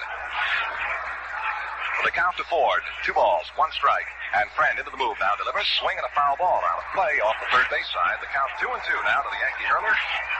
Bases loaded, 2 out. In the Yankee half of the second inning, no score. The Pirates nothing, the Yankees nothing. But the Yankees with a king-size spread going here in the top half of the second. Berra, the runner at third base. Skowron at second base. Gerba, the runner at first base. Friend into the move. The 2-2 to Ford. Ground ball knocked down by Ford off the third base side of the mound. He races over, picks up, throws to the plate. It is not in time, and Berra scores. A sharply hit ground ball off the third base side of the mound was knocked down by Bob Friend. He raced to the third base side, made the pickup. The only play possible was try and force Berra at the plate. He threw, but not in time. And so the run will score, and the Yankees lead 1-0. All runners move up.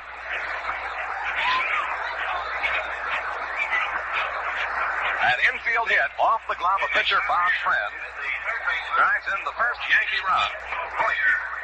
It's 1-0 now. Ford is on at first base. Gerba down to second and Skowron over to third. And the top end of the batting order, Cletus Boyer. In the first inning, Boyer bounced out to pitcher Bob Friend. Ford stung that ball, hit it sharply off the third base side of the mound. Friend backhanded the ball. It was too hot to handle. By the time he recovered and threw to the plate, Berra had scored. The pitch, swing and a miss. Strike 1. 2 out. Bases loaded. Yankees lead 1-0 in this top half of the second inning.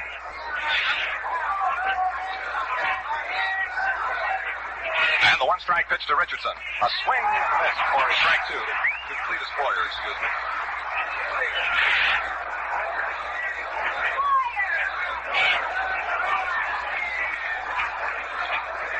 Boyer waiting the 2-strike pitch from Bob Friend, who wastes no time. And the Pirate right-hander throws.